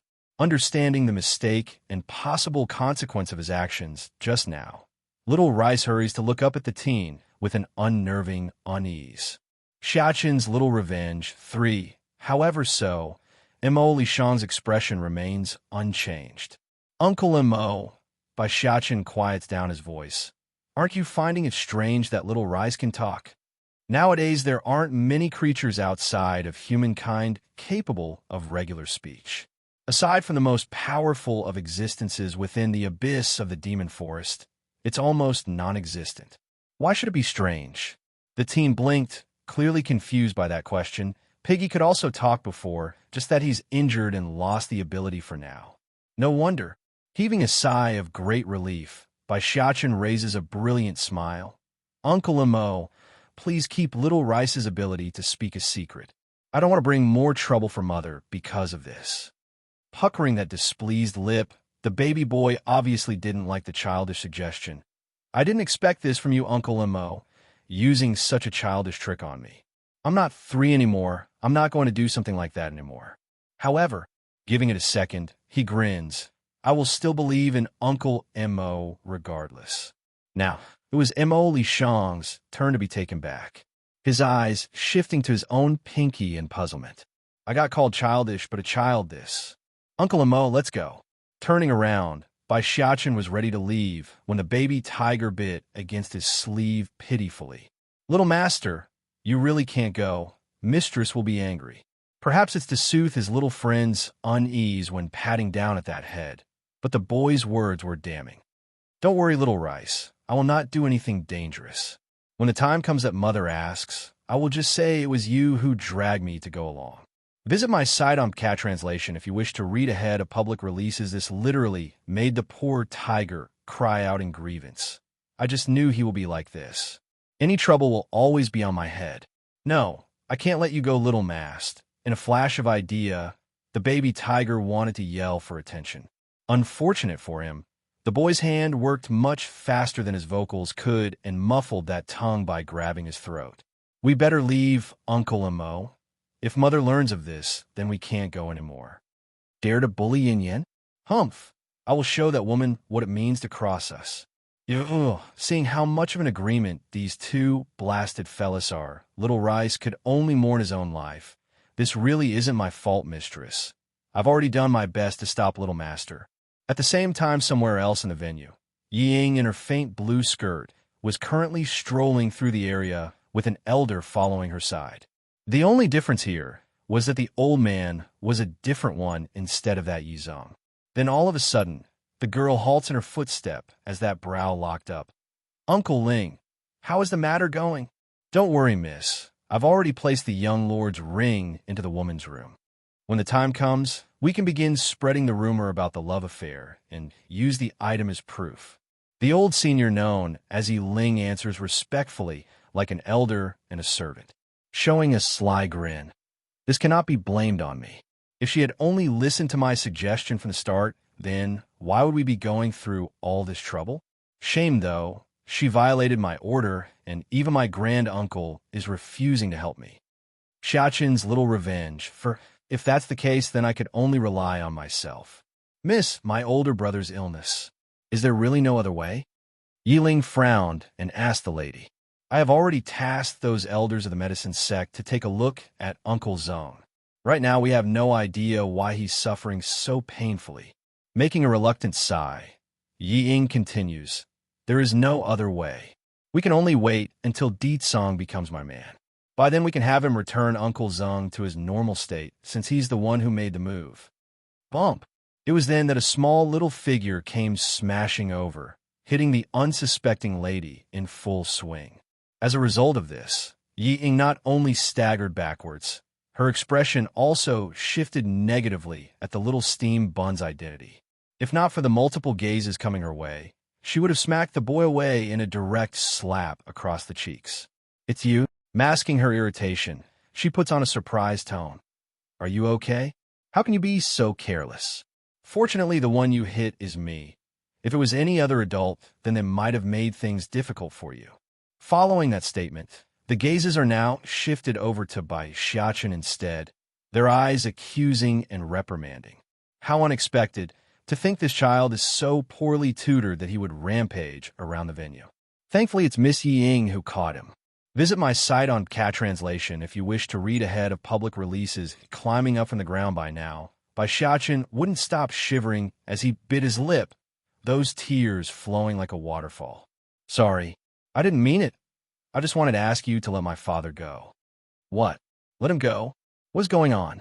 The crowds of people all fell into a startled shock, their allegation transforming into a questioning one. What do you mean by that? Darkening in her expression, Ying coldly asks. Considering how persuasive that teary face expression was, the crowds of people gathered here today instantly got pulled into the story, their minds dismissing the fact of how unbelievable the story truly was at its core. What are you babbling about? Blindsided by the outrageous claim, Ying didn't know how to absorb the content. Yiming is my real blood brother. How can I have a baby with my own brother? Moreover, the one I want to marry is Deetsong. When did I ever demand he become my male concubine? If I was truly that unruly, wouldn't the world ridicule me to death? What is this blasted child talking about, damn it? Kid, if you keep talking nonsense, then watch how I will smack that lips of yours. Infuriated now, the girl threatens menacingly. Trembling even harder at that threat, grievance now filled the boy's face. Perhaps Xiachen really did get frightened by those words, but it's unlikely. You not only want to take away my father, now you also want to snatch me away to be your child, Essie. Oh my, that is... How could she do something so? One of the onlookers present today started to mutter something into his peer's ear, directing the opinion into forbidden grounds. Yes, it is, Xiachen cries out in an extremely miserable manner. I heard everything from outside the door that day. Mother is already about Lu's father. Now you also want to snatch me away from her. How can you do something so cruel? How can you drive my mother into a corner, alone and without husband and son? Ow, I don't want to leave with an old witch like you. Yi Ying's face finally crumbled into a distorted mess. Heaving a heavy breath in her chest, she expels her restraint in an attempt to nab at the insolent brat. Acting all around one-on-one, Yi Ying's hand didn't even touch the boy yet when Xiachen burst into tears. In front of this heartfelt appearance, no sane person could possibly bear to remain indifferent. I really don't understand why someone would be willing to move against such a lovely child. This is truly and utterly heartless. You little. The girl's inner heart surged with anger as she forced herself to smile. I think you must be misunderstanding something. I only want to take you to a quieter place to talk. After all, there are many people around, so it wouldn't be good if they misunderstand you. Aunties, uncles, big brother, and big sisters, please don't let her take me away. I don't want to be a child. Now that's all the crowd needed to push them over the edge. They've long felt uncomfortable to witness a child being forced into something so illicit, yet the boy himself still felt the need to remain polite in his manner of speech. I remembered now, a bystander suddenly exclaims from the side. The evaluation of Miss Ying may be excellent over the years, but there has never been any woman around her. The people are always males, and she seemed to be very much enjoying the fact. Visit my site on Cat Translation if you wish to read ahead of public releases. Yes, and if it was replaced by the average person, they would certainly have a change in face after being exposed by the little guy. The fact that she's still able to smile so willingly must mean she's a very deep-thoughted woman. To be able to attend the alchemy convention meant they are no fools. Just a bit of hint and a bit of insight was more than enough to connect the dots for those in attendance. Of course, it would have been a different story if the character here was the lady of the medicine sect, but it's not. Yi Ying's only a distant relative of the current Old Lord. Even if they do reprimand her, the hosts themselves wouldn't do anything, especially when this said relative was the unsupportive type who's done nothing to contribute aside from leeching around. Now, no longer able to keep up that smiling facade, the woman turns bitter and signals her follower to move and grab the impudent brat before more damages could be done. Unfortunately for her, a third person had rushed over to cut into the fray in that split second. "Uncle, how come you are here?" Still leaking tears of pity on that face, Xiachen sounded nervous with unease. "Didn't I tell you not to come? If you're also taken away by this horrible, which then mother really would be all alone then." Showing a resentful and enraged face, Imo Lishong looked like a determined warrior ready to meet his end. "I would rather die than to go with this old witch." "You must do the same, my dear Xiachen. Don't worry, If anything, our family can start over in the afterlife. I will never leave, sister. Were you okay? Acting all around to Uncle Xiachen. The two turns to hug each other, crying their hearts out in appearance, and putting on the act of the century. Naturally, this aggravated Yi Ying to no ends. Shaking all over from the act, the girl glares dagger at the two bastards trying to frame her. I still have time. There's no one else from the medicine sect here. Even if I remove them now to somewhere else, I can still cover it up without anyone to prove it. Uncle Ling. The girl roars out to her follower, indicating him to move before this scene gets further out of hand. Tell everyone this instant that your story is all made up.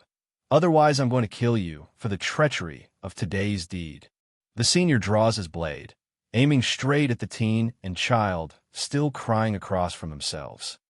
Damn this Yiling. I only wanted him to drag them away, not do something like this. He's so useless. Sure enough, the alchemists whom came to attend the conference were all frowning openly with contempt now. They didn't expect someone to be so dumb to openly threaten to take one's life while in their presence. Miss Ying, although you are a distant relative of the current lord of the medicine sect, but that doesn't mean you can just take others' life as you please. The old lord of this great sect has always been an upright person all his life. I suggest you rethink your actions lest you want to destroy his reputation by your own hands. Yes, I concur with that. When have a medicine sect fallen into a state where they are openly bullying the weak? Oh dear, look at how terribly sad their crying voices are. Just listening to it is making me want to tear up as well. The last comment obviously hailed from Madam. For the female sex, it's always been easier to win them over using their motherly instinct, especially when the subjects are a young, lolly-looking teen and a cute little child. Uncles and aunties, Bai Xiachen climbs up with his tears still leaking. This isn't the fault of the medicine sect. I implore you all not to involve the innocent. My only hope is that this which would stop trying to tear my family apart. Visit my site on Cat Translation if you wish to read ahead of public releases. Oh, what a sensible child he is. A female bystander heaves a sigh, wondering what sort of mother could produce such an outstanding son. Don't worry, child. With so many of us here today, we will definitely not let your family be separated. However, the fact that you are here means your family is also here to attend the alchemy convention. Towards that over-exaggerated proclamation, the crowds of bystanders didn't hold any negative opinion for it. Rather, it only increased their goodwill due to the statement. After all, it's normal for a child to look towards their parents as the best. There's nothing wrong with that view. Miss Ying, the woman in turn shifted her attention over to the subject of condemnation. Today is the alchemy convention. Aren't you worried about disgracing your elders by doing something so outlandish? Humph. Twisting her expression, the girl herself only huffed a grunt. Uncle Ling, we're leaving. Just you wait, you brat. I will get you back for this one day. Yes, m'lady. Firing a heavy glare at the teen and child as well. The senior left in turn despite his unwillingness to leave things as it was. Getting the results he wanted, Bai Xiachen finally revealed that momentary sly grin of his. He's a fox, a true master of deception. Waving at the crowd, he says his goodbye like the perfect closing of show. Ying, too. Is Bai Zhanpeng looking for us, or is it your family's lady? Faintly wrinkling her temple, Bai Yin asks. Towards the inquisitiveness of the woman, Yizeng only sneered as his eyes revealed the true, contemptuous nature he has of her. This lady, Lord Bai may not even know who you are, so of course it would be my lady. Who is Bai Zhanpeng? He is the second generational lord of the medicine sect. How could a normal person ever think about approaching such an esteemed figure? Oh, since it's not the man himself who wants a meeting, then it's only normal for Bai Yan's reception to fan down as well, showing a face that's lost interest. I do not know your lady, so you can go back. This girl, pulling down his face, Yizeng's attitude promptly got rude. My lady is the medicine sect's people. Aren't you worried about the consequences for refusing us? Anyone would know by now the uncalled-for visitor comes with ill intent at this point. What perplexes Bai Yin here is why. It's not like she had any interaction with the members of the medicine sect aside from Bai Jinpong. Visit my site on Cat Translation if you wish to read ahead of public releases. So, the medicine sect likes to force others against their will? Curving that lip into a mocking grin, her eyes confronts the elder head-on. Yizong was ready to lose that facade after being ridiculed. However, before he could do so, a blast of oppressive aura had come flying at him and sending his old body shooting out like a twirling hurricane. Who can force my wife if she's unwilling? Scram before I let you understand what it means to cross her. Like a blade in that threat, the threatening figure that's known as Deet Song steps in to make his claim. Oh, coughing hard to throw up several mouthfuls of blood, Yizong's condition wasn't doing so well as he laid there on the ground. Considering how ghastly white his complexion looked, it's obvious he suffered some heavy internal injuries from that attack. Uncle Zung, crisp like a spring breeze, the soft melodic voice that suddenly cuts and originates from the rear. Miss, by now the downstairs have quieted down as well, their eyes focused in on that glamorous woman in green.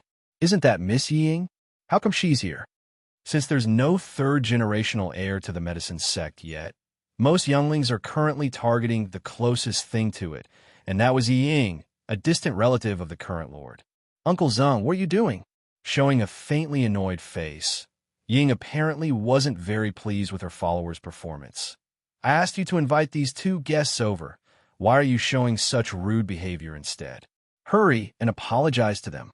Dumbfounded at first over the order, Yizong nevertheless knew what the lady was doing. Making an unwilling bow. Apologies, I've been rude. Now that she's salvaged the situation, the one known as Ying then shifts her attention to the two inside the room.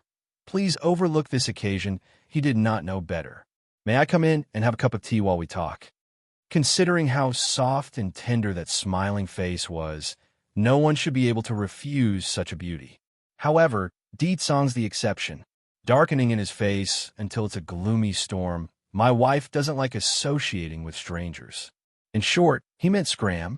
Not only did the uninvited girl not get angry, Ying even smiled at Bai Yin like a confident peacock. First, allow me to introduce myself. My name is Ying.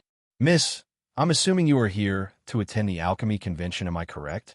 I can help you with that, and even introduce you to an elder of our sect. I'm sure with my word you would be able to get some pointers during your time here. How about it? As tempting as that proposal would be for others, Bai Yin acted like she didn't hear a thing, stretching out her limbs while lazing around in the man's embrace. She's no different from sloth at the moment. Deet Song, that face of yours really is troublesome, always attracting these pests over when they are not wanted. Acting all around for Uncle Mo, following the disappearance of his friends fleeting back, Bai Xiachen then shifts his gaze back over to the teen. I really like you. Do you like me as well? That face couldn't be any more friendly and innocent as he spoke. Initially, Mo Li Shang was rather stunned by the boy's proactive initiative. Nevertheless, he composes himself to answer. Of course. Do you really like me as well, Xiachen? I really do. Giving an earnest nod as confirmation. I've always wanted another uncle. Why don't Uncle Mo become my real uncle? Looking at the big, watery eyes of the little steam bun, Mo Li Shang's brain didn't even need to think and nodded without forethought. Yes, I will be your uncle. If Uncle Mo becomes my uncle, then he would become Mother's younger brother. That means in the future, he won't be able to threaten batty Father's position. What's more, we will then be another step closer to going into the demon realm. Visit my site on Cat Translation if you wish to read ahead of public releases. Oh crap. As if suddenly recalling something important, the teen exclaims out of nowhere. Uncle, are you regretting it? Bai Xiachen mutters pitifully, his eyes showing grievance. No, it's not. I seem to have forgotten about Piggy. Not far from the main aisle, a certain pink piggy was currently trying hard to gain the attention of the public by crying and wiping those tears with a handkerchief. Sadly for him, though, the surrounding crowds doesn't seem to be all that interested and soon dispersed. Where's the people? Why are they all gone? Did I not perform up to standard? Hey, don't leave. Oh wait, where's Master? At the same time over at Mo Li Shang's end, the teen was showing an annoyed yet apologetic face. Xiachen, wait here for me, okay? Don't run around. I will first go find Piggy and come back. Damn it, I actually forgot something as important as this. Piggy is so timid. He must be so scared right now. Okay, hurrying a nod with that little head. Don't worry about me, uncle. I can wait here while you go look for Piggy. You are so good, Xiaqin. I'm going now. Giving the boy a rub on the head, Imo Li Shang then dashed towards the direction in which he came. Now, alone since both of his companions are gone, Bai Xiaqin could only kick the nearby rocks around due to how bored he was. You are Xiaqin? Just then, an ecstatic voice suddenly came from behind. Grandpa Zhampeng? Blinking his eyes in surprise, the little steam bun didn't expect to see this familiar person here at this time. Regarding Bai Zhampeng, the boy did have a good impression of the handsome man due to him staying at their home during the treatment. But now, thanks to the influence of Yi Ying's distasteful deeds during the past few days, Bai Xiaqin's fondness had dipped to a new low. Grandfather Zhampeng, I should go find mother now, so bye-bye. In the heart of the boy, no one could be more important than Bai Yin. Therefore, he holds no remorse for humiliating Yi Ying, just that it meant he would be in a dilemma when facing this man. The imminent start of the convention, 1. Xiaqin, you don't want to see me? Hurt to the point where his heart aches terribly, Bai Zhampeng asks with sadness in his voice. No, it's not like that, the boy hurries to reply after seeing the man's reaction. I also like Grandpa Zhampeng a lot. Then why do you want to leave as soon as you saw me? Not answering for the longest time. Bai Xiaqin took a good minute before he could make up his mind. Grandpa Zhampeng, I won't leave, don't worry. Xiaqin, your mother, is she also here as well? Bai Zhampeng hurries to ask. Blinking his eyes at the inquiry, Bai Xiaqin faintly nods in confirmation. Mother is at the main avenue. Do you want to meet her? It's absolutely true the man here wanted to meet his niece before knowing she's here. But now that he's confronting with the truth, it appears Bai Zhampeng was starting to get the cold feet instead. What would she do if I tell her right away about our relationship? Maybe she would take it as me trying to use her or something bad. No, I can't let the small little bit of good feelings I built in her eyes to be tarnished over something mediocre like impatience. I must come up with a way to prove our identity with Father first. Also, it will also avoid those other people within the medicine sect from saying those irresponsible remarks. The man's head churned with ideas, his eyes nervous and unsure when meeting the baby boy's eye. Xiaqin, I'd like to ask you a question. What if your mother suddenly discovers she has another grandfather? Would she accept him? Visit my site on Cat Translation if you wish to read ahead of public releases. Well, that's of course if his grandfather likes me a lot. Blinking his big innocent eyes, Bai Xiaqin tilts his head like he's a tad confused by the strange question. Mother would surely like him as well if that's the case. Bai Zhampeng became rather speechless over this answer. It's too straightforward. Xiaqin, your great-grandfather would surely like you. Just that your mother, I have a way. Bai Zhampeng's eye flashed with glee. As long as Xiaqin, you help me get a close, intimate object from your mother, even a strand of hair will do, then I can do that. Will you help Grandpa Zhampeng in the task? Even if the man himself was already sure of Bai Yan's identity to a certain degree, but merely recognizing the girl back into the family wouldn't be enough. His main objective lies in gifting the entire medicine sect to the girl. In that case, he must stuff up the mouths of those old-timers first using a special method. Blood mixing won't prove anything. He knows that much. Really, the boy's eye lit up as well. Then Grandpa Zhampeng can help find my mother's relative? I can only give it a try. In addition, this is a secret between us. Don't tell your mother first. Rubbing that little head, the man's expression shined with gentle warmth. Okay. Giving a serious nod, Bai Xiaqin then became troubled while he bit his lip. But Grandpa Zhampeng, would you, let's say, if your daughter was bullied by someone, would you hate those people? You must get justice for me, one. First taking a casual sip from her tea, Bai Yin then revealed a shallow smile at the impudent girl. What do you think? Then I will not beat around the bush. Taking a seat of her own volition, Ying cluelessly starts making a demand. Don't you think you should invite me to a drink as well? Without manners, the girl went ahead to make a grab for the other cup on the table. There are only 2 cups in the room in total. Aside from the one being used already, there's only one other remaining on the table, meaning it belongs to a certain silver-haired man. Naturally, Ying knew that point. That's why her lips were showing a marvelous smile like the spring's breeze at being able to share the same cup as that man. However, just when the girl's about to make contact with the cup, Bai had grabbed it off of the tray and smashed it onto the ground. Sorry, my hand has slipped. Still showing her shallow smile, like it's nothing's happened in light of that blatant act of rudeness. The enchanting woman then brought out a handkerchief for her foe, like someone pitying a beggar. Miss, you wouldn't be here for my child's father, are you? Hand slip? Che. Sneering in her heart. Ying wanted to laugh at the competition over her lack of openness. Suppressing the inner rage, she got straight to the point. That's right, I am here for that man. I am not the hypocritical type, so I will admit it in front of you. I fell in love with him after the first time I laid eyes on him. Visit my site on Cat Translation if you wish to read ahead of public releases. If it was the average person, one would certainly fall into a panic when a love rival comes knocking at their door. However, unfazed and glowing stronger than ever, the enchanting woman that's known as Bai has never been known to back down from a challenge.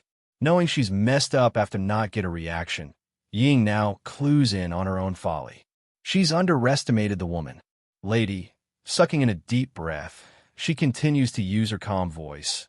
Loving a person isn't about possession. It's to think about what's good for the other half. I'm sure you know about my position within the medicine sect. If you release him, then it may not be necessarily a bad thing. Chuckling. If you want to get him, then let me offer you a good solution. Just go find him. Why bother coming to see me? If so, wouldn't that give him the notoriety of throwing away his wife and child? Showing a frown, Ying turns all aggressive like she's spouting justice. How can you bear to have him shoulder such a bad name? So, are you claiming you have a better solution? Though still smiling, Bai Yan's iris had gotten cold like a vicious predator now. I do. Trying hard to hide that nefarious grin from her face. Miss, I'm sure you love your husband very much, so you would do anything for him. Am I right? Now, this got quite interesting. Not speaking at all, she awaits what this impudent girl wants to say. I have an older brother, only slightly older than you. If you're willing to sacrifice yourself, then I can match the two of you together. At the time, don't you believe the outcome would be better suited for everyone? Now, this was just downright hilarious, causing Bai to spill tears of mockery at the foe. So, your meaning is to have me collude with your brother first. This way the world could sympathize with Song's act of abandoning me and my son. By then, you will step in to show your love, allowing the world to praise you about your kind-heartedness. You must get justice for me, too. Bai Yan's words may be blunt and direct. However, they also pointed out the impudent girl's real intent with no wiggle room for excuses. It's true my meaning is like that. But why is it that I've been turned into a heinous which coming out of this woman's mouth? Ying furrows that brow like she's perplexed by the situation. Am I not doing this for the sake of us both? The man would immediately become extraordinary after marriage, and this woman would also transform from a chicken into a peacock by marrying my brother. And the payment? Merely a title of being a wretched wife who cheated behind her husband's back. What's wrong with that? Compared to the benefits, anyone would know what to choose in this case. Lady, the girl's expression darkened somewhat. She wanted to say more after that momentary silence, but it appears the opposition was done listening. Ying, your plan is very good indeed. The benefits are all yours and the bad are dumped onto another. However, unfortunately for you, I'm not a person who would be taken advantage of. Lady, going cold in her complexion as well. I never thought you were such a person. Your man must have been blinded. If it was me in your position, then I would have gladly obliged this request. It's all for his sake. If one doesn't even know how to make sacrifices, then how can one talk about love? You do not deserve him. Visit my site on Cat Translation if you wish to read ahead of public releases. Oh, is that your opinion? Bai Yan wanted to laugh, but held it in to form a smirk instead. As it so happens, he actually needs a favor at this very moment. It's not difficult at all for you, in fact. All it requires of you is to scram out of here. Would you be willing to oblige? From green to gleaming red, Yi Ying's facade finally crumbles to reveal her true menacing nature. Don't push your luck.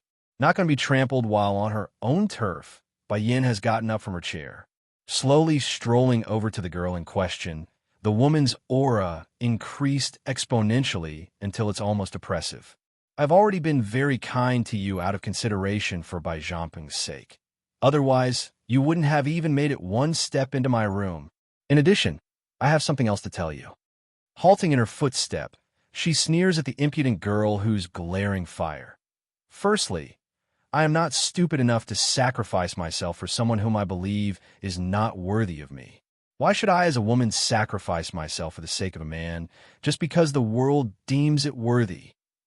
Secondly, I will not relinquish my man to another if I have chosen him, nor would I believe he would betray me for another.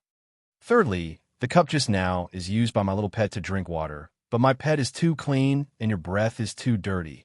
That's why I smashed it. You are too polluted to taint his stuff. In order to prove Bai Yan's claim, Little Rice immediately followed up with a meow sound of his own to show off the disgusted opinion he had of the girl in green. You impudent wench. No matter how good of a facade she has, no matter how good of a control freak she was, there's no way Yi Ying could remain unfazed after that insult.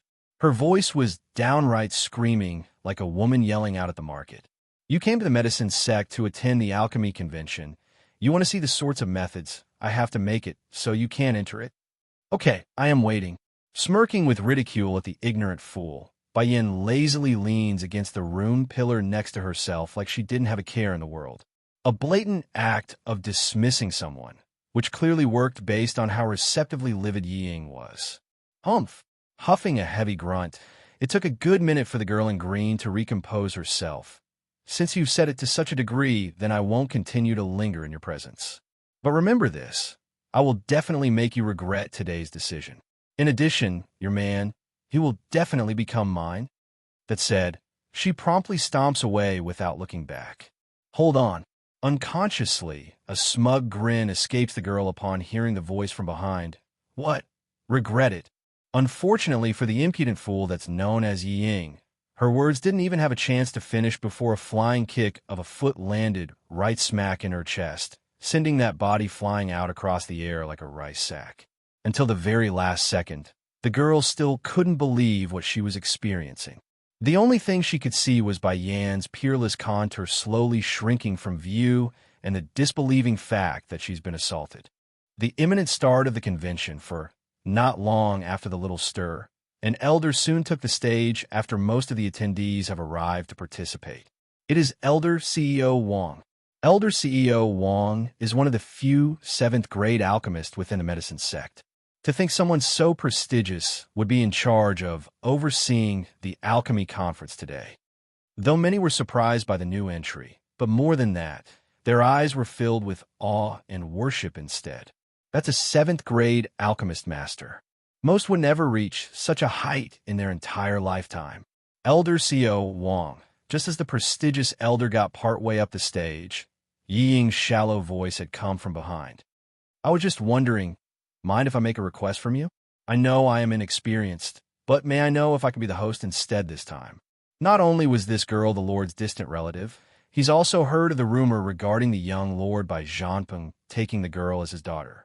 By then, perhaps the entire medicine sect would be inherited by the lass. Faced with such a prospect, how could he dare oppose such figure? Visit my site on Cat Translation if you wish to read ahead of public releases. That's wonderful.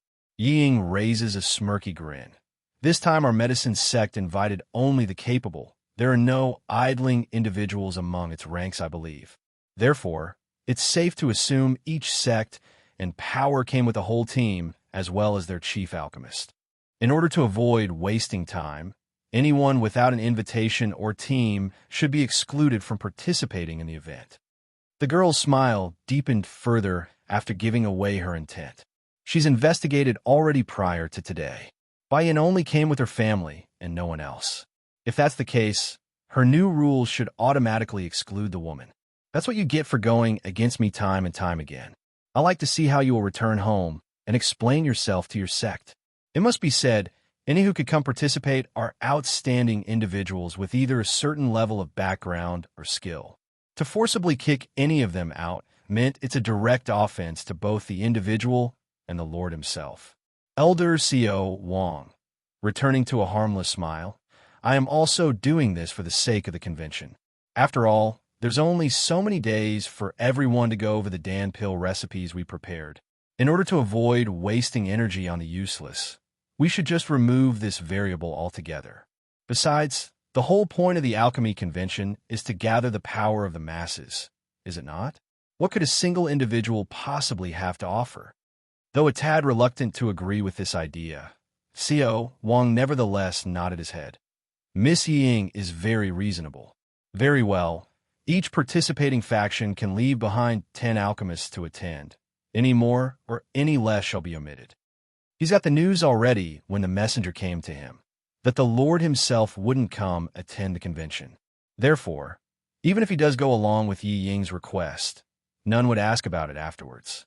What's more, he's only doing this for the sake of the medicine sect. There should be no room to question his decision later. You must get justice for me, for old Madam Yi steals her heart.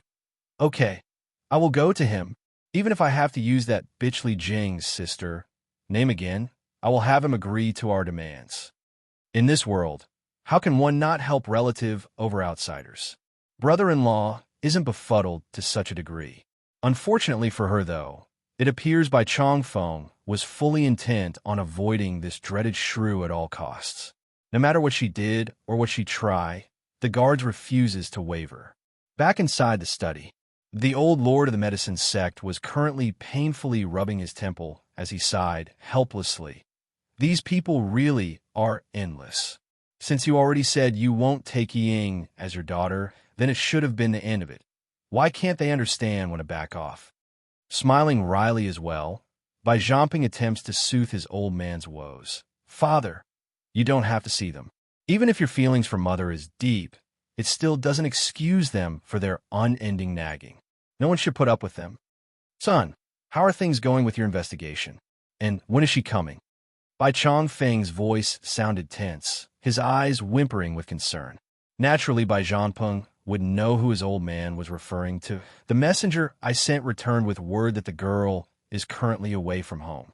As to whether or not she is my sister's daughter, I can say with almost certainty now, from my investigation, that daughter of the Lan House did in fact know someone by the name of Bai Ning years ago, just that her family doesn't know if it's one and the same. Inhaling deeply, he continues with exasperated breath. Though Ninger isn't with us anymore, but at least her blood can after so long. Visit my site on Cat Translation if you wish to read ahead of public releases. Ever since he first laid eyes on Bai Yin, he has had an emotional yearning for the girl. It urged him, propelled him to get close to her. If that's not the effect of their blood being one and the same, then what else? Pung! The cup in the old lord's hand shatters as he dropped it from his hand. Perhaps it's due to the answer being so fitting to his heart, but the trickling tears could no longer be contained as he burst into a bellowing laugh. Jing, your wife, it must be you watching over us. Now your granddaughter will soon be at home. That is my granddaughter. No one can compare with her. Now my line will have a third-generational heir. By this stage, Bai Chongfeng's very old hands were shaking. In fact, the trembling was so bad that he couldn't even manage to get a grip on the second teacup. When can I meet my granddaughter, my son? Was she like a grandfather like me? All right, you said she has a child now. Will her son like a great-grandfather like me? No matter what, we did remain oblivious to their existence for all these years. The elder's appearance looked no different from that of an insecure child, asking this and asking that. Father, she is a good child as well as her son. I'm sure they wouldn't hate you. That's good. That's good then. Heaving a sigh of relief, Bai Chongfeng rubs his hand nervously like an unsettled child, then suddenly jerking up from his chair like he remembered something important. Oh no, I must prepare something for my granddaughter and great-grandson. What's your opinion? Should I hand over my medicine vault to them or my entire medicine sect instead? She's not lacking in medicinal ingredients, so you might as well hand over this place. Bai Zhangping's expression grew meaningful. The middle-aged man's intent was very simple. As long as he's free of the burden at home, then he could run off in search of his sister. She is the disciple of the Holy Land. Rubbing her chin, Bai Yin looked like she's contemplating something. We can just say the medicine sect bullied us and kept us from attending. If your grandchiefs want to make a ruckus for that, then just let them come in person. Yi Ying immediately sneered with contempt after hearing that outrageous comment. Who would dare come make trouble at the medicine sect? How laughable. This woman is really too arrogant. Okay, mother, let's go home then. I don't want to give this old witch an opportunity to snatch me away. Absolutely adorable in his voice, the little steam bun looked nothing like the little devil that he was not long ago. Pity, though, Ying has already become the goddaughter of the young lord here. No matter how sympathetic they are of the mother and son, they had neither the influence nor power to stop the outcome. Now, without any more hindrance or care, Baiyin slowly turned away with her son in hand. She looked nothing like someone facing defeat, rather that of a winner in how calm and proud her demeanor was. Then all of a sudden, her eyes narrowed as the contour of a handsome young man's face came into sight. Yin Yin, filled with excitement in that voice. The youngster who owned the voice quickly made a dash for that enchanting red figure in an attempt to give her a hearty hug. Unfortunately for this newcomer, the only response he got was a foot in front of his face and sending him flying as a result. Oh, Yin Yin, you are still the same as before, always so cruel. Landing on his ass, the youngster's eye tears up over the horrible treatment. Oh, she is so cruel. Ever since I lost to her in that contest and became her subordinate, she's never seen me again.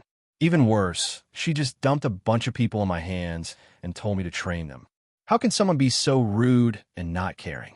Oh wait, that's not quite right. Yin did come see me a couple of months ago and taught me a lesson in alchemy. Uncle Wenru, it's been a long time. Waving at the youngster, Bai Xiaochen smiles kindly at the poor man. According to his memory, the little steam bun was only 3 years old when they met, a baby still. In a blink of an eye, the little kid has grown up to be a preteen. Wenru, what are you doing here? Raising a smile, Baiyin shakes her head at this silly subordinate of hers.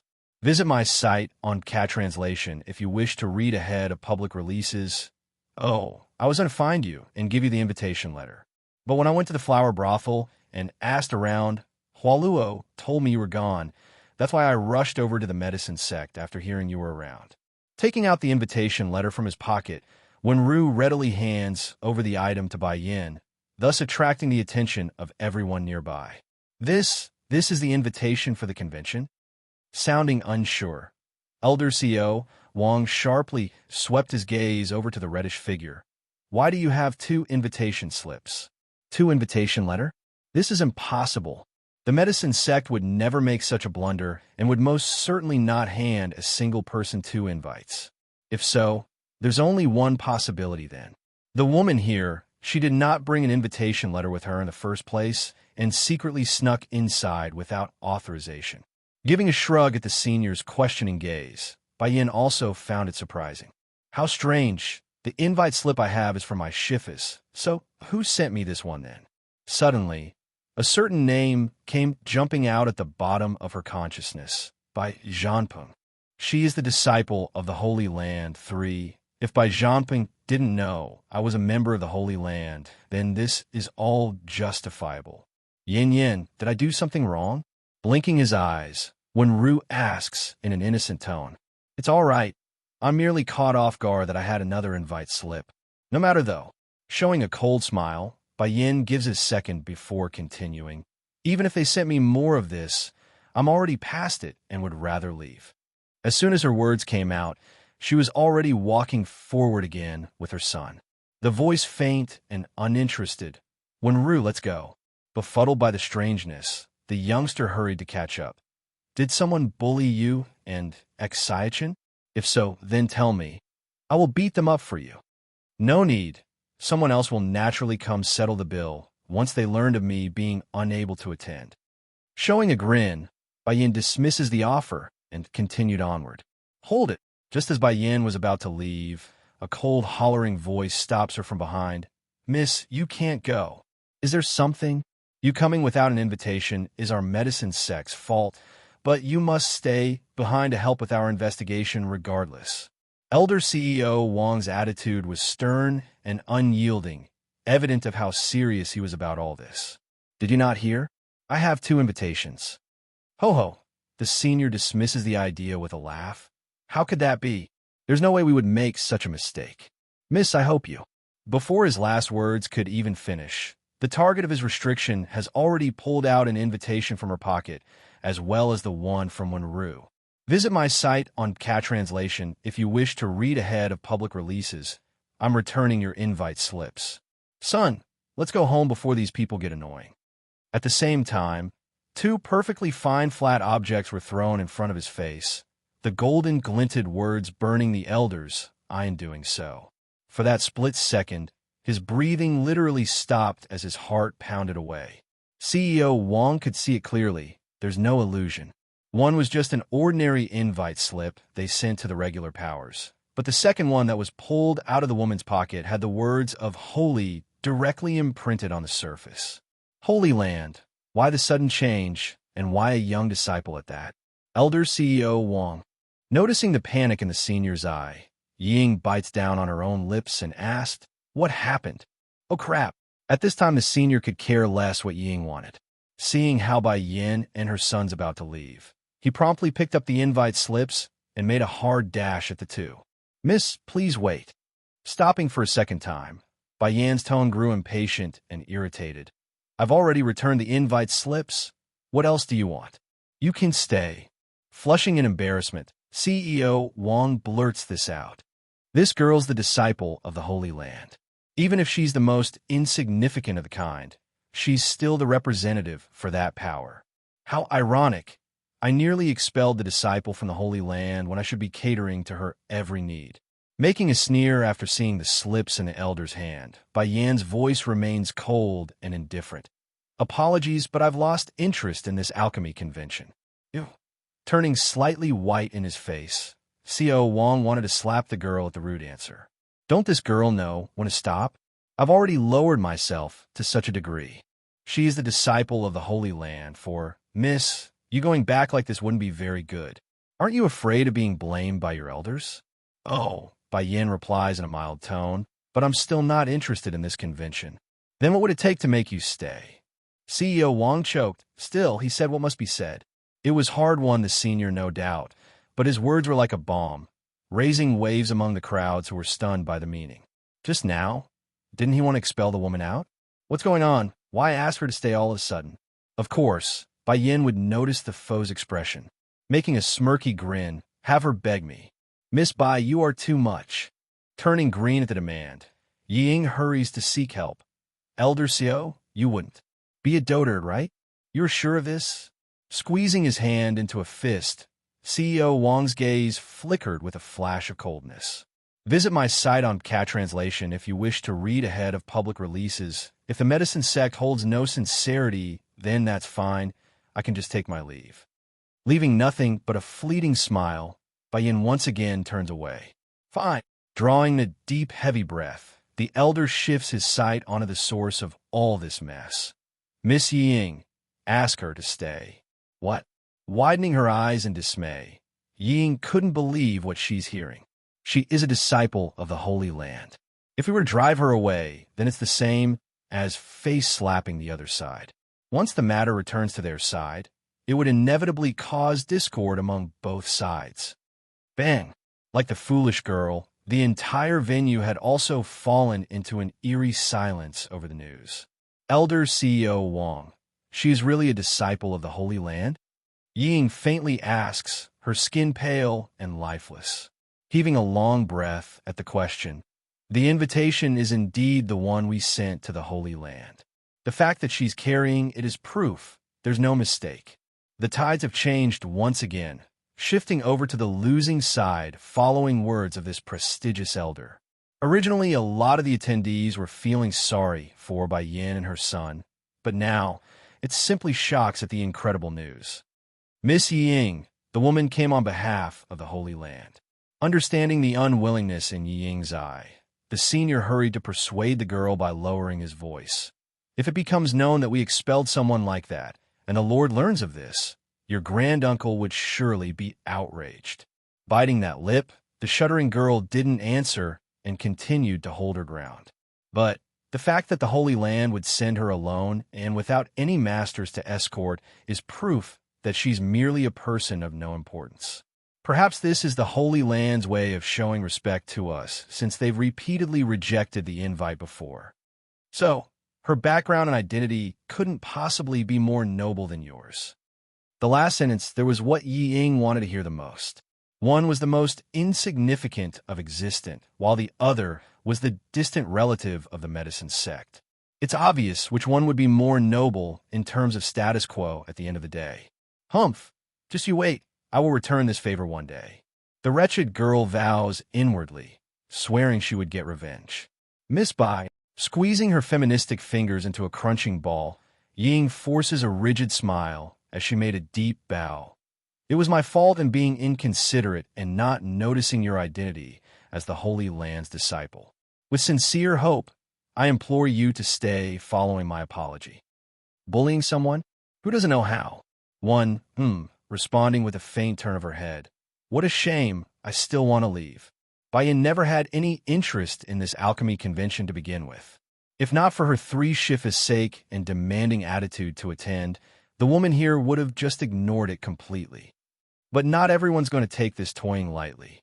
Showing a grim face, the elder in charge immediately lashed out. You, Miss Ying, have already lowered herself into apologizing. Is this how the disciples of the Holy Land do things? When it reached the last part of that sentence, CEO Wang obviously said it with intense force, losing all forms of his majestic temperament for being an elder. Ew. CEO Wang's expression shifted from red to green at the play of words. Indeed, she only said to beg and nothing about promising to stay. Mother! Just as Bai Yan's about to leave for real, Bai Xiaochen suddenly tugged at her sleeve, his eyes flickering with light. I want you to see you in the championship for this convention, though. It wasn't easy for him to plan out the good show. To leave like this without doing anything would of course cause some reluctance within the baby boy. At the very least, not until they destroy Yi Ying's reputation first. Visit my site on Cat Translation if you wish to read ahead of public releases. Son, you won the crown for this contest? Surprised by the demand, she looks down to be confronted by a pair of foxy eyes. All right, mother will take it for you. As long as it's my son who wants it, then I will bring it to him. When Ru, who was still by their side, had become speechless over this full turnaround. Yin Yin, is it good to be so doting of Xiaochen like this? What happened to leaving? But then again, I really want to be Yin Yan's child as well now. What do I do? Thank you, mother.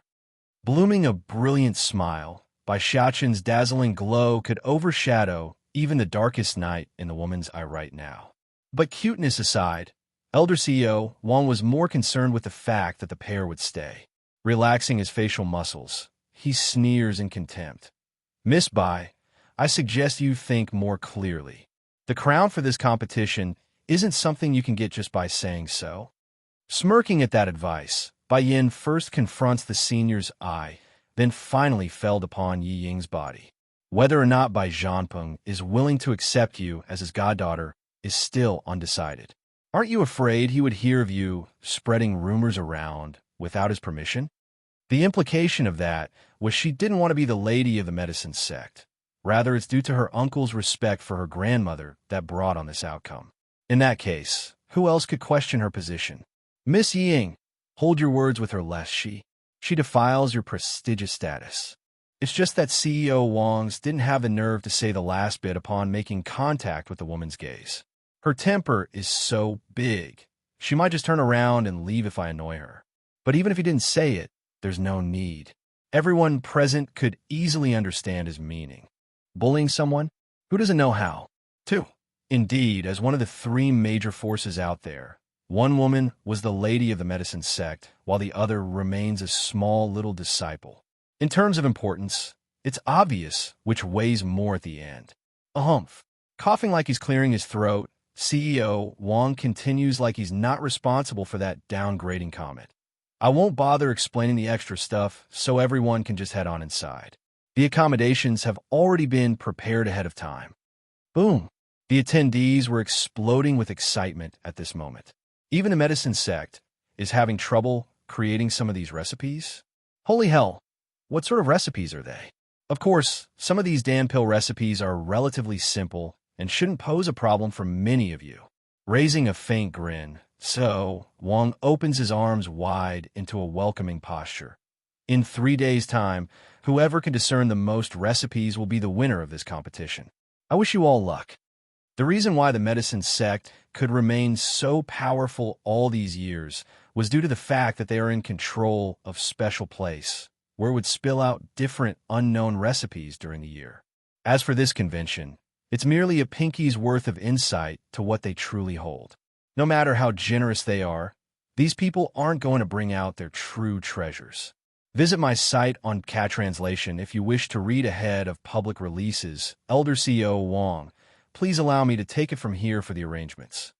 All smiles in her face, Ying then shoots a wink at her follower. Understanding the meaning behind that, the one known as Yi Ling swiftly began to move, leading the attendees to their arranged rooms. CEO Wang naturally knew what the girl intended to do, but he didn't move. Showing an uninterested face, the elder agreed with Yi Ying's idea of tempering the arrogant woman's attitude. Just that, he seems to have dismissed the fact that the woman they are targeting was Bai Yin and not anyone else. Without surprise, the reaction was a direct turnaround as soon as it became apparent what sort of living arrangements were store. Now, this was troubling. In truth, Ying only wanted her follower to arrange the worst rooms for Bai Yin and her companions. Who could have guessed the dumb old fart that's known as Yi Ling would try to push a shack that's meant for the firewood instead? Apparently, the idiocy running through the first brother also runs through the younger one here as well. Understanding he's messed up big time upon seeing how easily Bai Yin was turning away, Yi Ling wanted to scream out at the woman to make her stop. However, he still hasn't forgotten the fact that the opposition was the disciple of the Holy Land. Suppressing his anger, Miss Bai, our medicine sect don't have any extra rooms left. Why don't you just stay in the shack for now? It won't do any harm anyways. Not budging an inch, Bai Yan's attitude was very determined and walked straight past the senior that's trying to block her path. Now he could no longer keep up the facade. Falling into an urgent panic, Yi Ling's only recourse was to get on his knee. Miss Bai, please don't leave. I am wrong. I am wrong. I will arrange the proper accommodations for you this time. It wasn't easy for Elder CEO Wang and her ladyship to keep this woman from leaving. If I botch this and ruin everything, I would become the greatest sinner of the medicine sect, and the sect leader, his lordship, would definitely kill me. But that not only didn't work, it only brought on a wave of cold laughter from Bai Yan. From start to end, she had never once looked at the bumbling old fool. Regret? It's too late to make regrets now. Before long, the ruckus happening on this end had reached CEO Wang's ear, who quickly became outraged at the news.